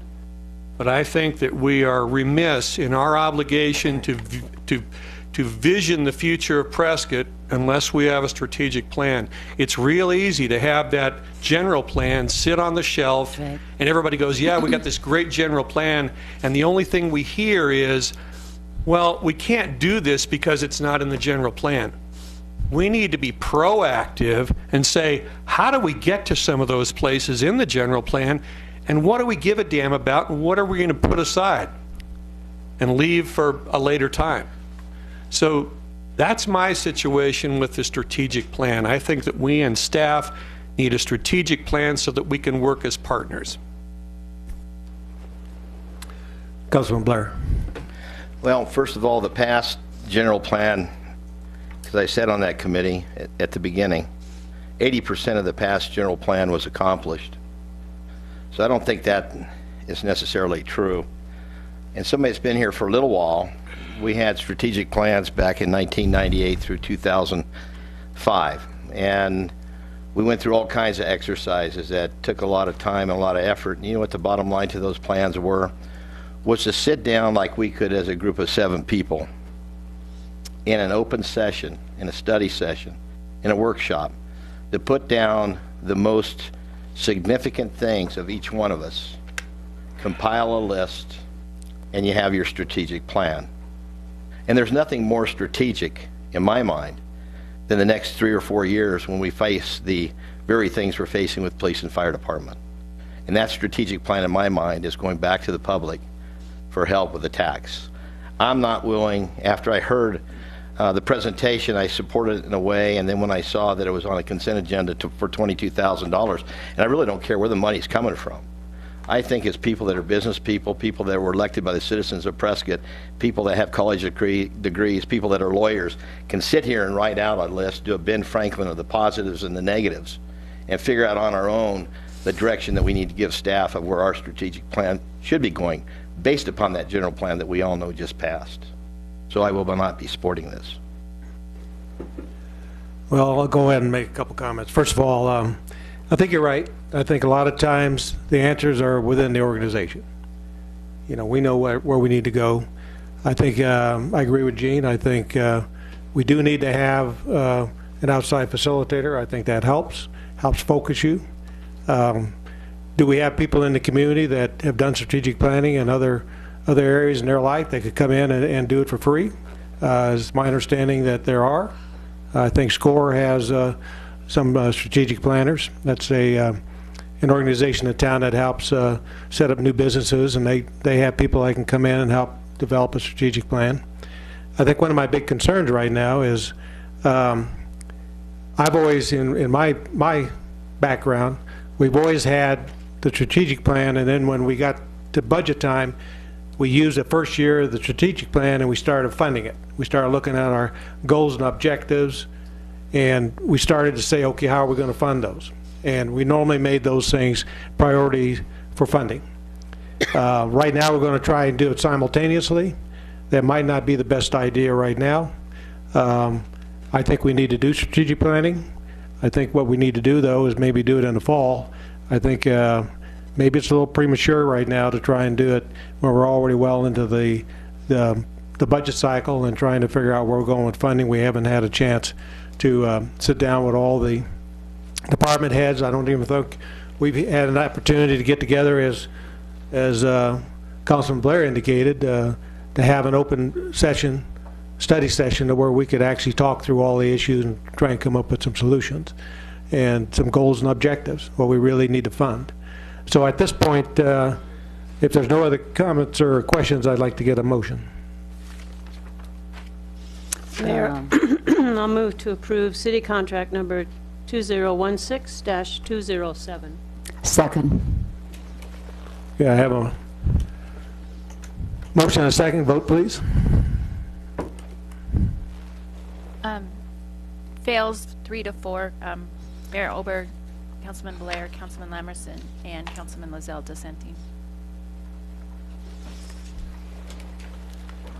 Okay, we'll move on to item 2, liquor license consent agenda. Mayor and Council, on today's liquor license consent agenda, there are 4 applications for a Series 15 special event liquor license. Item A, Prescott Meals on Wheels, Tasting and Tunes. Item B, Prescott Area Celtic Society Highland Games. Item 3, Phoenix Children's Hospital, the Prescott Urban Eats and Drinks, and the Malargo Arts Center. Item D, Holiday Courtyard of the Grand Highland Hotel. The applications have been reviewed and determined to be in compliance with city requirements and are being recommended for approval. And if you have any questions, I can answer them.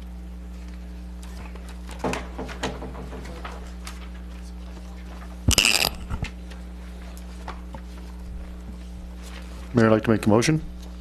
Go ahead and make a motion. Make a motion to approve 2A, B, C, D, A through D. Okay, I have a motion and second. Second. Vote, please. Councilman Blair? Passes 6-0. Councilwoman Orr is absent. Regular agenda, item A, please.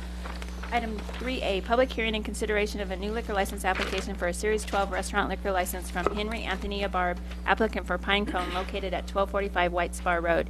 Mayor and Council, Mr. Abarb is requesting a new license for a Series 12 restaurant liquor license for the Pine Cone.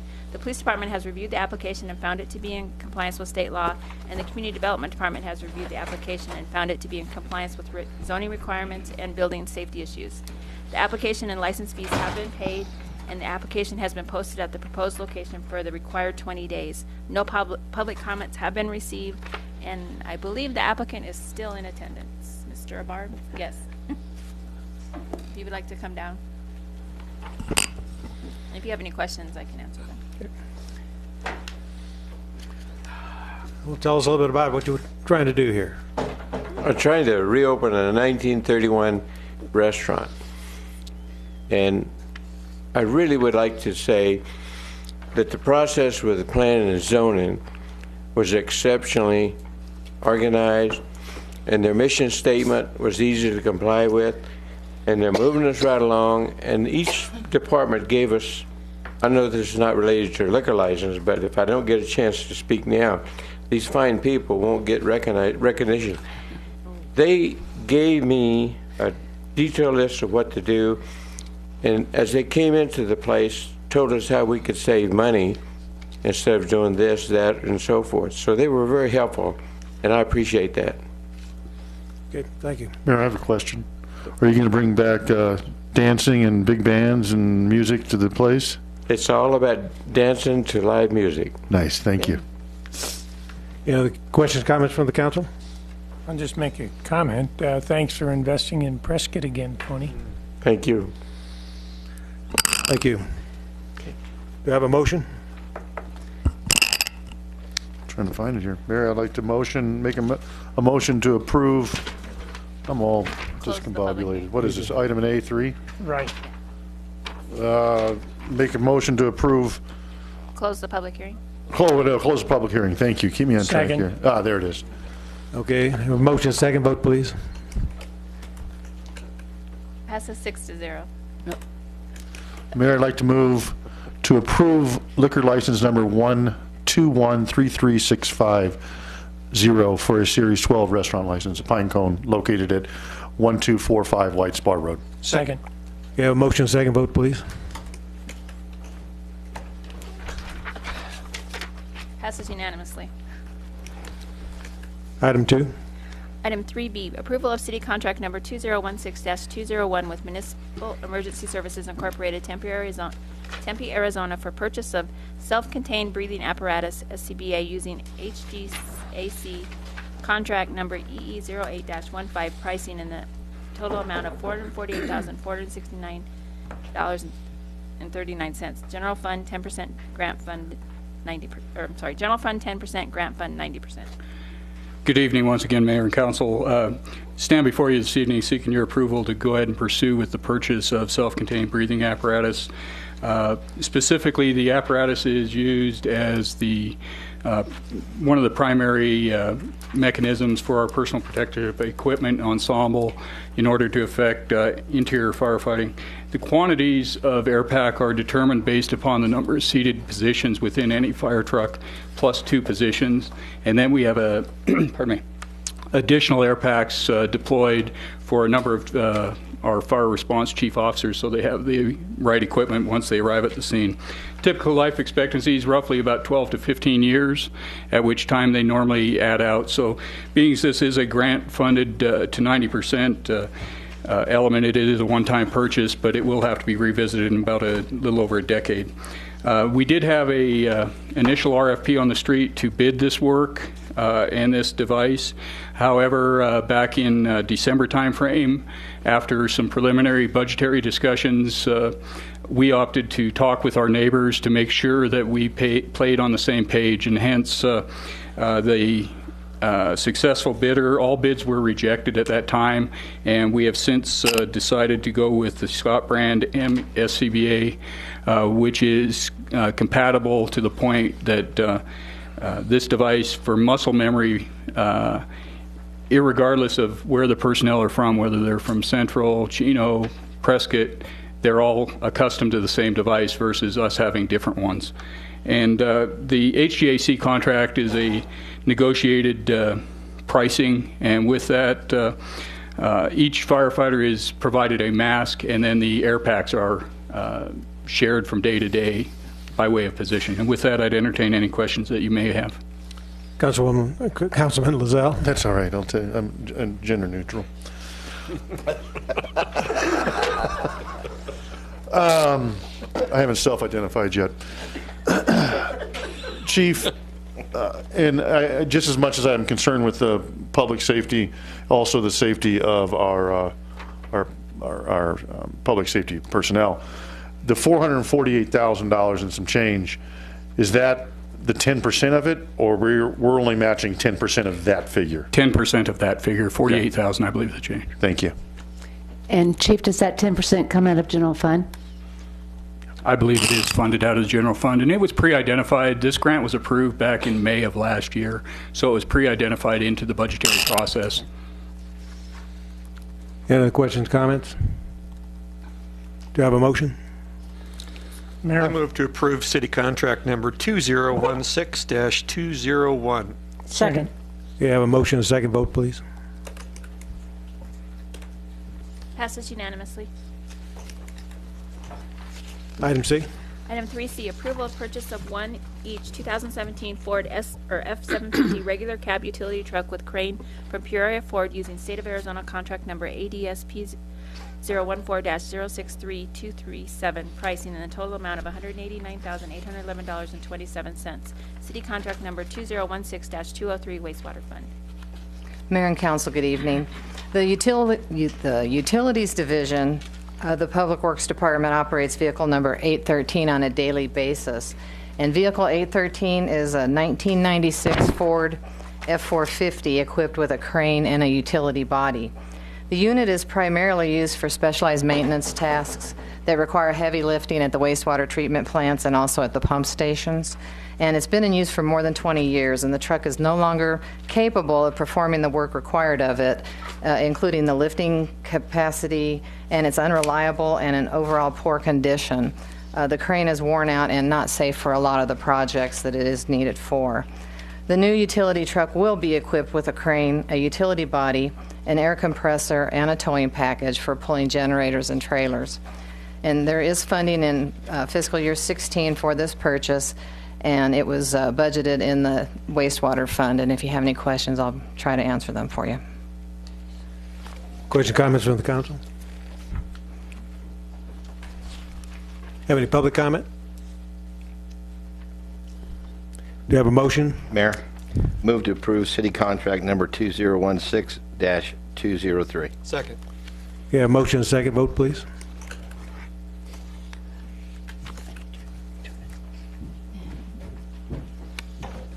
Passes unanimously. I was going to do it for you. Item D. Item 3D, award of city contract number 2016-025 to Northern Arizona Tire for new and retread heavy-duty tires and auxiliary services on a unit price basis with total amount expenditures estimated to be $210,000. General, 1% streets, open space, airport, solid waste, wastewater, and water funds. Mayor and Council, new steer tires and retread tires are required on an ongoing basis for the city's heavy fleet.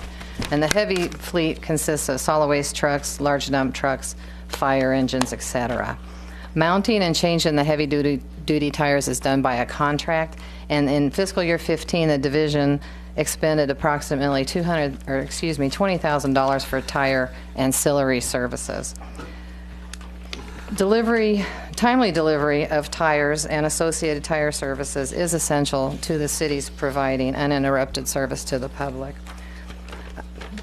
The heavy-duty tires and tire services constitute approximately 25% of the fleet services revolving inventory account, which from fiscal year 14 to 15 increased over 10%.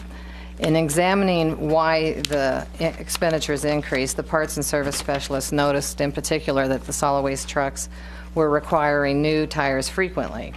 This realization led Fleet Services to do a tire study for the heavy-duty tires, and the tire study lasted for approximately 15 months to determine the life cycle cost of the various new and retread tires. And the analysis showed that running Michelin steer tires and Ironhead retreads reduces the life cycle cost per mile by a little over 10 cents a mile for the steer tires and a little more than 6 cents a mile for the retreads. And although the initial tire acquisition price is higher, you have to look at the life cycle tire cost to actually see if there's savings over that initial cost, which the tire study did find. It found that the top-tiered tires produce a significantly lower tire life cycle cost, and there's about a net overall savings associated with using these tires of $50,000 a year conservatively. In December of 2015, the Fleet Services Division issued an invitation for bids and received 8 bids. 7 of the bidders were deemed non-responsive because of the way they responded to the bid and the bid requirements. They either provided a no bid response for one of the 3 items, or they did not meet the tire specifications. Also, the city, per the IFB, the city could use all the information available to us in determining the best responsive bid, and we relied heavily on the tire life cycle analysis in recommending award of this contract. Northern Arizona Tire was the only bidder that had bid the Michelin steer tires and Ironhead retreads, and they have sufficient resources in the area to be able to respond when they're needed. Although Northern Arizona Tire has a higher initial tire cost, the life cycle analysis shows that the tires outlast the other tires 2 to 3 times, and the average tire life cycle cost per mile is lower than the other tires. Therefore, award to Northern Arizona Tire as the most responsible bidder is recommended. And funding is available in the fiscal year 16 budget in the various departments for tire purchases. And if you have any questions, I'll try to answer them for you. Comments, questions from the council? I have one. When you went out for the invitation for bids, were you requesting Michelin and Ironhead tires, or you left that open? There were several American-made name brand tires that were in the invitation for bid. Some of them bid Continental, some of them bid the Michelin. Actually, Northern Arizona was the only one that bid the Michelin, but there was other American brand tires in there. But what I'm asking is, if you would have asked everybody to bid out Michelin and Ironhead, would you have gotten lower costs from somebody else? Is what I'm trying to... Mayor, I couldn't answer that question. I'm not sure. I would think that if the vendors wanted to offer the Michelin tires, they would have put them in their bid response to us, because it was one of the tires that we called out. Okay. Any further comments from the council? Any public comment? Do you have a motion? Go ahead, Jim. Sure. Sure. You betcha. Don't fight over it. I haven't heard you talk for a while. Why don't you go right ahead? You told me. Well, you talked too much last time. But Mayor, I move to approve city contract number 2016-025. Second. Second. I'm sorry, I didn't hear a second. Second. Okay. I have a motion and a second vote, please. It's getting late. Passes unanimously. Thank you. Okay, item E, please. Item 3E, award of city contract number 2016-199, an agreement with Brown and Caldwell for design and post-design engineering services for the Zone 16 tank, pump station, and water main project in an amount not to exceed $1,135,841, water fund.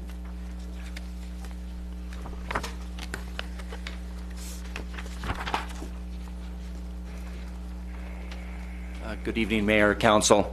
The next item for your consideration is a award of a design and post-design contract to Brown and Caldwell in an amount of not to exceed $1,135,841 for design, bidding, and construction phase services. In order to maintain adequate water supply, provide minimum pressures for both domestic use as well as fire flows, and I want to really underline fire flows, and support operational demand within the water distribution system, the city's water system model has identified the need for upsizing of the water mains, water storage, and pumping capacities. The proposed improvements will include a new Virginia Street pump station, a new 12-inch water main in Virginia Street and Hazley Road, and a new Zone 16 storage tank. The project construction will be phased with the new pump station and water mains constructed and placed into operation first. This will allow Zone 16 system to be served by the new pump station while the existing tank is removed and replaced with a new tank. The first part of the design process will be to explore all the city's options, such as capacity of the pumps, the proposed locations, and the size of the tank. We have met with concerned citizens and representatives from Hidden Valley Ranch, and we will be looking at all options. Landscape architecture is also part of the contract. There will be a tank somewhere, and we'll do the best, and I think in the past we've done a good job of using landscaping and other items to make it look better. But again, in order to answer a lot of the questions that perhaps you may have or citizens, we need to start the design process first. We need to do the final analysis, and then we'll have, concrete answers as far as what is the ultimate tank location, what's the size, what's the capacity of the pump that we need. So we need to start the design process. Basically, Brown and Caldwell was chosen based on a request for proposals was issued. We received 4 potential firms, responded back. Staff carefully read and ranked the firm's experience, basically their approach and understanding of the project, and staff ranked Brown and Caldwell number 1. The project schedule, we envision a notice to proceed the week of April 11th, and final design will be completed within the month of May of 2017. Financial impact, funding for this contract is available through the Water Fund, the design portion of it. The actual design cost is actually $739,635, and post-design $396,206. The design-related costs are approximately 11.2% of the construction cost, which we feel that based on the complexity and the size of the project and the scope of the work, that it's appropriate. And with that said, I'll be more than happy to answer any questions. Councilman Blair. Yeah, Charles, thank you. The city's very complex in its water delivery system. I don't know that you know the answer, but we've, over the past 4 or 5 years, we have upgraded numerous tanks and numerous infrastructures to those tanks. How many more do we have left after this one? Mayor Oberg, Councilman Blair, that's a very good question. I do not know. Craig, I'm not sure. Craig just informed me, we have 4 more. So how many have we completed? I mean, these aren't warm, fuzzy things for the people to put their arms around, but when it comes to fire suppression and pressures and the things that we're doing in aging pipelines, I think they're extremely important. Yeah. We've done 4 and 4 more to go. Yeah. Okay. We've done 4 and we have 4 more to go. Okay, so we're halfway home then. Halfway home. Okay, thank you. Councilman Lozelle, if you've identified yourself yet. Halfway home, and in another 40 years we do it again. So just to clarify that. I had a quick question here. This overall cost, which is design, implementation, and the whole kit and caboodle, right? Not to exceed that amount. Does this take into account when and if we address most, if not all, some of these residents' concerns about road construction and watershed and flooding possibilities? Is that built into here? It is. Okay, thank you. Councilman Shiska. Thank you, Mr. Mayor. And I know it hasn't been designed yet, but is this going to be a below ground tank or partially above ground like Skyline was? It will be primarily above. Primarily above? Yes. Okay. Well, do you promise not to paint this one orange like the Skyline one? If you go back, Steve, that one's not orange anymore. Oh. It's now turned into a color that it actually patinas as it ages. Oh, okay. Thank you. Councilwoman Wilcox. Thank you. You've identified a source of funding for construction as Streets Fund. I know Streets Fund is getting to be generic, but I need to know if that source of funding is the new 1% streets-only sales tax, or is that the streets and open space tax? Well, the streets fund has several funding sources. As you mentioned, the 1% streets and open space. Any open space funding that exists would be related to the fund balance that is there as of December of this last year when that tax stopped. There's no new revenue going to that. There's no way to separate that out and say, okay, now we have a new fund, because that streets and open space tax was one part of the revenues in that fund. Obviously, during the budget process, we'll talk about any reserves or anything council wants to do for open space of that previous balance that was there as of December. But it is one fund. It is still the same fund. But yes, any new revenues coming into that fund cannot be used for open space. Okay, that doesn't really answer my question. I think there is a way to separate the old streets and open space revenue from the new streets only tax on the budget, in the budget, and in your accounting process. And we will talk about any reserve for open space as part of the budget process that council wants to do for that previous balance that exists in that fund. But it's one fund that was one component of that revenue. You can't stop that fund and then say, well, this project is partially from there and partially from here. I think the way we resolve this is by discussing what council wants to do with any reserve for open space from that previous revenue that exists. Okay, well, I think it would be illegal to try to blend the streets and open space monies with the new streets only sales tax. Well, I defer to legal, but it's blended now with HERF monies, which are restricted strictly for streets. It's blended now with streetlight fees, which are just for street maintenance things. It's blended with many other revenues that have similar restrictions. But they have two different purposes, those sales taxes. Yes. And like I said, we can resolve that as part of the budget when we look at any reserve of that fund balance as it exists for open space, that other purpose. Okay. Leaving the rest for the ongoing, continuing purpose of streets. Okay. Councilwoman Orr? So Charles, we have this money that we would be approving tonight is coming from the water fund. That's it's for design and then the post-design. That's correct. In the future, you will be coming back to the council for the construction side, which is $6,600,000. Approximately, Approximately. yes. And now, is that just coming from one source? Or will that also, some of that be coming from the water? My understanding is that the construction, it'll be coming from the water as well. There's a component of the streets. Okay, so water funding. and streets, it wouldn't be all streets. Okay. Right. Thank you. Mayor Pro Tem? Thank you, Mayor.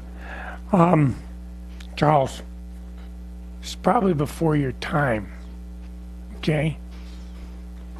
I remember a time frame in history here in Prescott, Arizona, when there was a huge question with regards to fire flow. We were a tinderbox. Might have been back when Jake was Speaker of the House, might have been after that. When I sat in a room full of Forest Service personnel, ADOT personnel, maybe APS personnel, different personnel from different walks of life, so to speak, with regards to public safety, picking and choosing which parts of this town they were going to let burn down because there wasn't enough water capacity in storage to protect all the various communities, and which communities were most subject to burning. And there's areas in the city of Prescott whose proximity is closer to the pine trees, the oak thickets, manzanita, etc. I'm glad that we took this process. I'm glad to hear we're almost halfway there. But at some point you have to realize, or people need to realize, had they not have moved here, we wouldn't have the problem. Well, they did move here.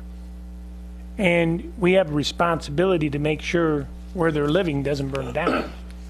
So I'm glad this is coming forward. I'm glad we're getting another tank fixed. So I guess, Mayor Pro Tem, what you're saying is that earlier, whenever the decision was to let that area burn, there was a lot fewer homes. Now there's many more homes. Exactly. So it makes it prudent for us to go ahead and increase the fire flow. That's right. Protect all the new homes in there. Well, that's Okay. right, but that wasn't the only area. I mean, there were a number of areas, Harry, back not too long ago either. So anyway. Okay. Quick Councilwoman question. Orr. So Charles, what would be the completion date? I mean, if we the 20, what's the completion date of this?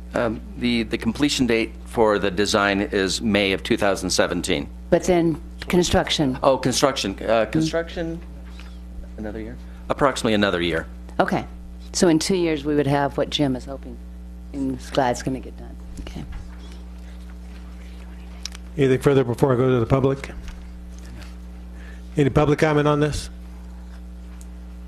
Step up. You got 5 minutes. Mr. Mayor, council members, ladies and gentlemen, I'm Jerry Leonard. I'm chairman of the Water Tank Committee of the Hidden Valley Association. I'm also an elected member of their board of directors, and I serve as treasurer. The board has asked me to speak tonight to represent the best interests of our association and its 755 owners and their families.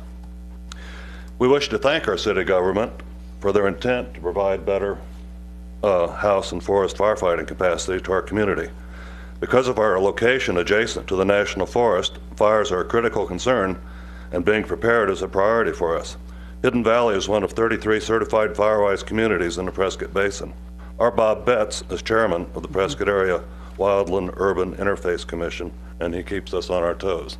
I bet. We became aware of the water tank replacement project last October, and we were very pleased that Ben Burns came out and addressed our Hidden Valley Association board meeting in November. He told us all about the project and answered our questions. And Ben continued to email us with updates over the winter months.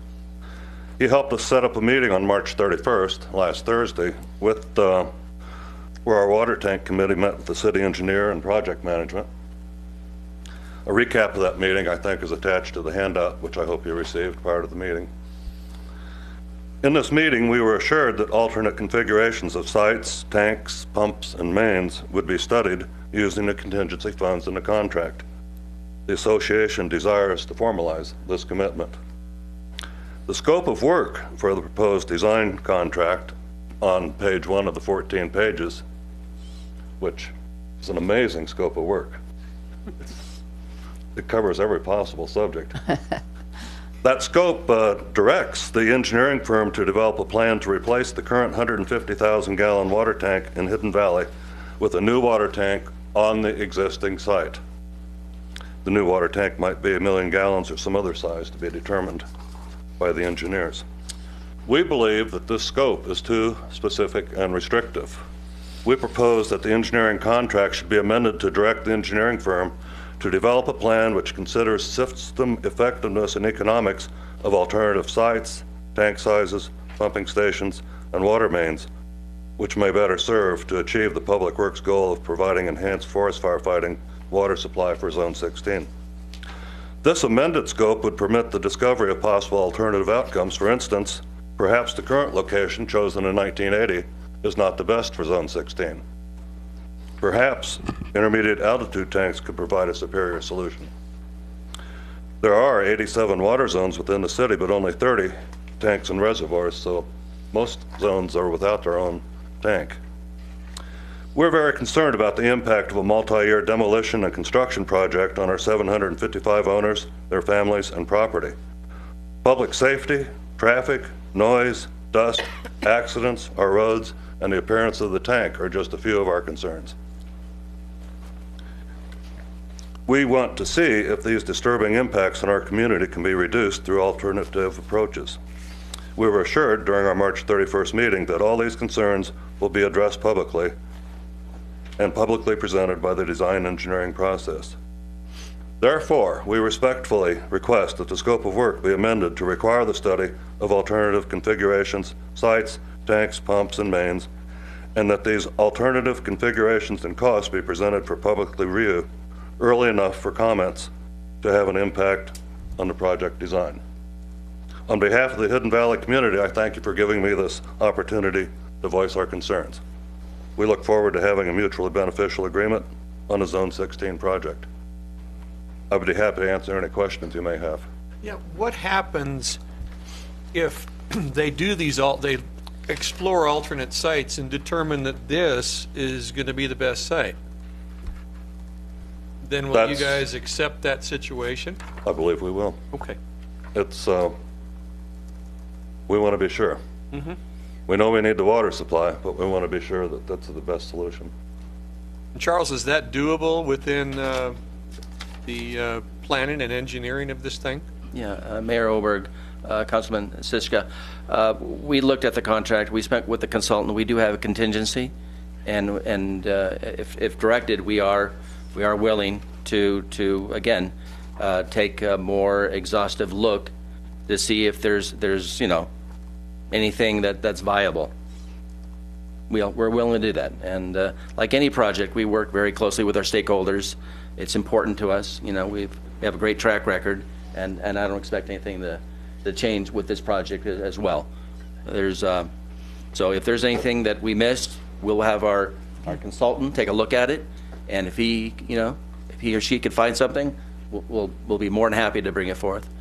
That sounds good. I just want to remind that, in all due respect, 750 people are not building the $3 million project. It's 40,000 people. So it's got to look at the whole of the community also, but not to diminish your concerns. Thank you.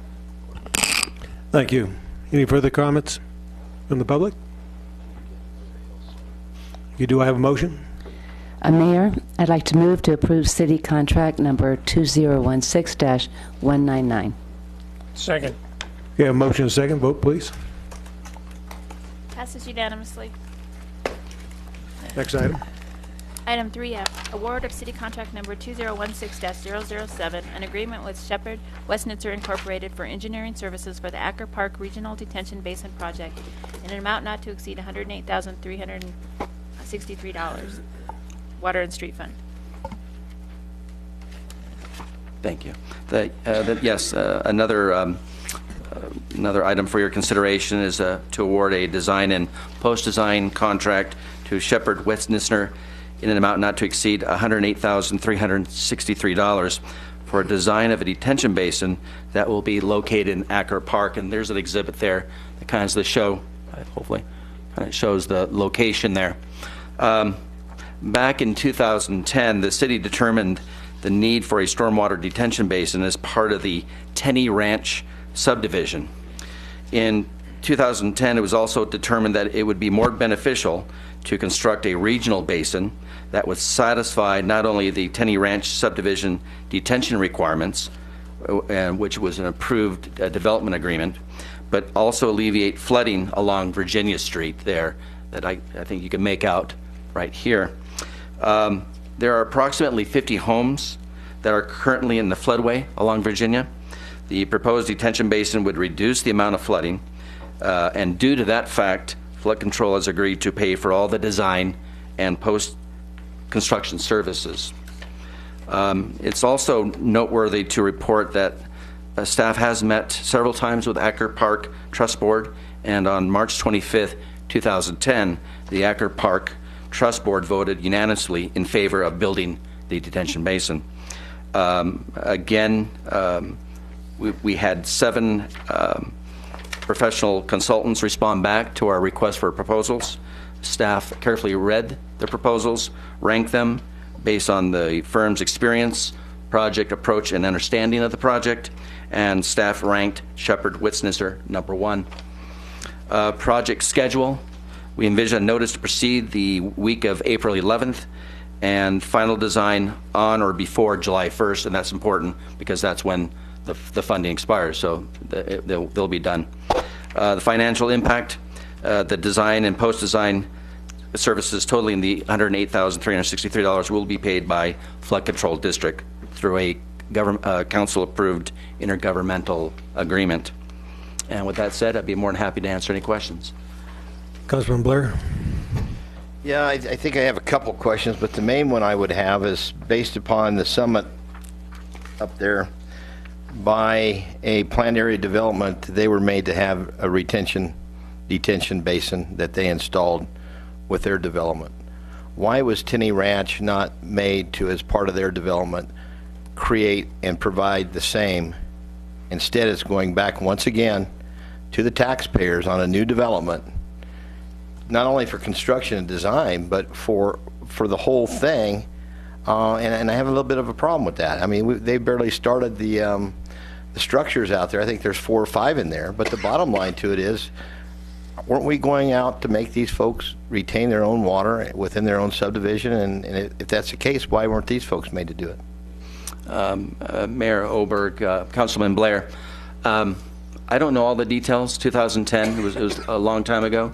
There is a council-approved development agreement that essentially states that we would basically partner, constructing a regional detention basin. So why Tenney Ranch was able to do this, I'd like to think, is because for the reasons I stated, that it was more beneficial that for a regional detention basin. Development, if development increases their flow, they have to detain it.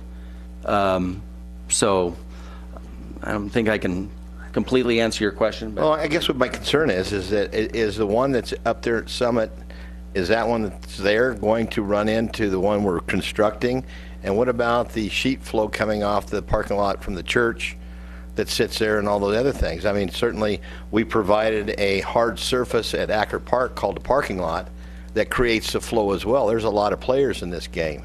And I find it just kind of unique that we're not just now thinking about it. If I may, Mayor, Councilman Blair, I don't remember all the details. Charles is more involved, but I think I may be able to answer some of your question. Tenney Ranch, like any other subdivision, they produce some water and they are obligated to retain it within their subdivision, and that was the decision at the beginning. Then later on, I think staff decided it is best to have a regional solution. Tenney Ranch has agreed to pay the amount that would have cost them. So Tenney Ranch is paying good part of this. Okay. So it is not that we are forgetting, absolutely. Thank you for that clarification. Yes, sir. Councilman Lozelle. I think most of that was answered. Thank you, Mayor. Charles, my question was this a condition of Tenney development agreement in 2010? But obviously it was, and then we figured out the financial thing. And my other question was, and I don't know if this is moot or not, would we be doing this if there was no Tenney project? Now or later? There's a lot of potential good projects here in the city when it comes to flooding and protection of life and property. It's hard to say, but we do have a development agreement, and it's true. Thank you, Henry, for pointing out. Part of the DA, it states that they will, and they have. District Attorney? The development agreement, the contributed $120,000 for construction. Okay. Thank you. Councilwoman Wilcox. You watch too much TV. Thank you. Charles, right now there's a city trailhead that takes off from Summer Avenue and cuts right through the area where the detention basin will be, and runs along northward along the side of the cemetery. What will happen to that trail? I don't see anything in the scope of work that addresses rerouting that trail system. Yeah, Mayor Oberg, Councilwoman Wilcox. My understanding through the project manager, we are aware of the trail, and we're proposing to reconnect the trails, maybe perhaps through the project. But our intent is to reconnect all the trails. Hopefully not right in the drainage basin, but along hopefully. the side of it. Okay. Hopefully off to the side. All right, thank you. How about duck blind? Can wade through the trail. Any other council comments or questions? Any public comment? You do have a motion? Mayor, I move to approve city contract number 2016-007. Second. We have a motion and a second. Vote, please. Passes unanimously. Next item. Item 3G, approval of 1, acceptance of Arizona Department of Transportation grant number E63SF in the amount of $225,000 for security upgrades at Prescott Municipal Airport. City contract number 2016-025. 2, authorization of services number 11 for design phase services by Dibble Engineering in an amount not to exceed $239,643. City contract number 2014-029A10, ADOT and Airport Fund. Good evening, Mayor, honorable members, council. This item is really addressing the design of security upgrades at the airport. This is to include perimeter fencing, and right now the airport does have an existing perimeter fence. However, a lot of it was installed more than 20 years ago. We had some burrowing animals, we've had a lot of fencing breakdowns, and we're trying to keep the wildlife off of the airport property, especially during the night operations when we do have aircraft or emergency aircraft using the runways. This includes cameras with access control devices so that we can monitor who actually comes and goes from the airport. It includes, besides gate and gate operations, systems that are much more advanced. Some of the existing gates, because of the age of them, don't have any kind of control devices, and there's been some claims in recent years that the gates have closed on some vehicles before. So this really is going to be an upgrade. The design services will be performed by Dibble Engineering. The City Council approved a master agreement for professional services in September of 2013. The professional construction service agreement lasts for 5 years, so it will extend past September of 2018. Basically, this project is in the essence of public safety. We're trying to keep wildlife out. We're trying to monitor who comes and goes from the airport, and to have a more of an inventory or a recollection system for that type of activity. This is an ADOT grant. ADOT did issue a grant to the city in February of 2016. They have a 90-day local acceptance requirement for that if the city does want to accept, number one, the award of the grant, and then number two, to dedicate the 10% local funds towards this project. The 10% local funds is actually out of the airport fund. There's actually the $25,000 are set aside in escrow at this time due to an insurance claim. We did have a vehicle that ran into a gate operator and a gate that has not been repaired as of this date. So we're using those funds towards the local match, which is $25,000. The expense for the design phase for Dibble Engineering is $239,643. There could be some charged administrative expenses to that, which basically the ADOT allows for the city staff, if you will, to charge towards working on this project for $10,357. So the total amount, including the grant and the grant match, the project amount is approximately $250,000.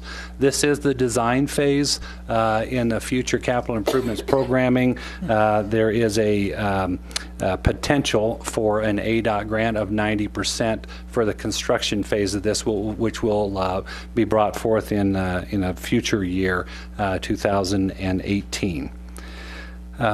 The construction phase project is approximately $1.5 million. Again, we're not going to know the exact cost for that until we finish with the design phase. Does anybody have any questions at this time? Question, comments from the council? They always say the attorneys make all the money, but that's wrong. Engineers do. Agreed. Any comments from the public? Do I have a motion? Mayor, I move to accept Arizona Department of Transportation grant number E6S3F, city contract number 2016-205, and to approve authorization of services number 11 to city contract number 2014-029A10. Second. Okay, I have a motion and a second. Vote, please. Passes unanimously. Last item. Item 3H, approval of authorization of services number 12 to Dibble Engineering Incorporated in an amount not to exceed $160,776 to provide design services for the runway lighting and signage project at Prescott Municipal Airport.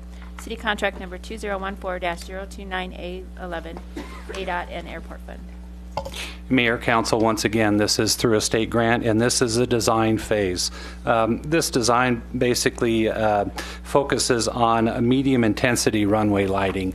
This is basically the second phase of a project that occurred that's basically finishing up the construction phase at this time. This was a $3.5 million construction project for an electrical upgrade, which is really the infrastructure for the entire electrical portion of the airport. So this is phase 2 of that, which includes installing medium-intensity runway lighting, runway distance remaining markers, which are critical for commercial and larger aircraft, as well as the signage and the directional signage. All of these will be installed, and they're designed to have the upgraded lighting systems, if you will, and the design services will be performed once again through Dibble Engineering under the professional services agreement the city approved in September of 2013. The grant that was already issued to the city and was approved by the City Council in October of 2015 was for $151,000. The total project amount is $168,000, and the local share, the airport fund share, is $16,800. The expense side of this is the Dibble Engineering for the design phase is $160,776. There are some grant administration reimbursable expenses for some administrative staff time of $7,224. The total project amount is estimated at $168,000. This is, again, a design phase. The construction phase for this is anticipated in October of 2017. The project cost will be estimated around $2.5 million. It will be a federal contract share, if you will, federal share with ADOT fund, and the local share is anticipated to be around $60,000 at that time. That won't be in the next fiscal year. It will be in fiscal year 18. Are there any questions at this time? Councilman Blair. Yeah, just one. I'd echo with Mr. Lazelle, the engineers get the money. When was the last time the lights were replaced out there? Do you know? And is the light replacement a mandate by FAA? This is actually, I hope to be an energy and a money-saving effort. These will be the LED lighting systems. Right now, there's incandescent lighting systems, which are a minimum of 20 years old. I know when they redid some of the lights on a parallel runway, that was in 1996. Yeah. Thank you. Yes, sir. Any other questions, comments from the council? Real quick, Mayor. John, do we, we're not going to redo this if and when we do get all the money from the feds, the pie in the sky dream airport. This won't need to be redone, will it? The lights? No, sir. Yeah, okay. This should be a long-term sustainable improvement. Okay, thank you. Yes, sir. Anything else from the council? Anything from the public? Okay, do I have a motion? Mayor, I move to approve. Oh, I'm sorry. Was Jim? Jim's talked enough. Go ahead, Steve. Yeah, go ahead, Steve. Mr. Mayor, I move to approve authorization of services number 12 to city contract number 2014-029A11. I'm not even going to second it. All right. I'll second. I'll second it. Okay, I have a motion and a second. Vote, please. Passes unanimously. Okay, I want to thank everybody that stuck around today and listened to the bitter end. There's not very many people here, but I always like to end up what we talk about here with a little thought about from our founding fathers. Alexander Hamilton in 1801, addressing the electors of the state of New York, said, "As to taxes, they are evidently inseparable from government. It is impossible without them to pay the debts of the nation, to protect it from foreign danger, or to secure individuals from lawless violence or rapine." But I know that would also include fire protection. Thank you. You adjourn, Mayor? We adjourned. Adjourned. You gotta have the knock. Yeah, gotta have the knock, yeah.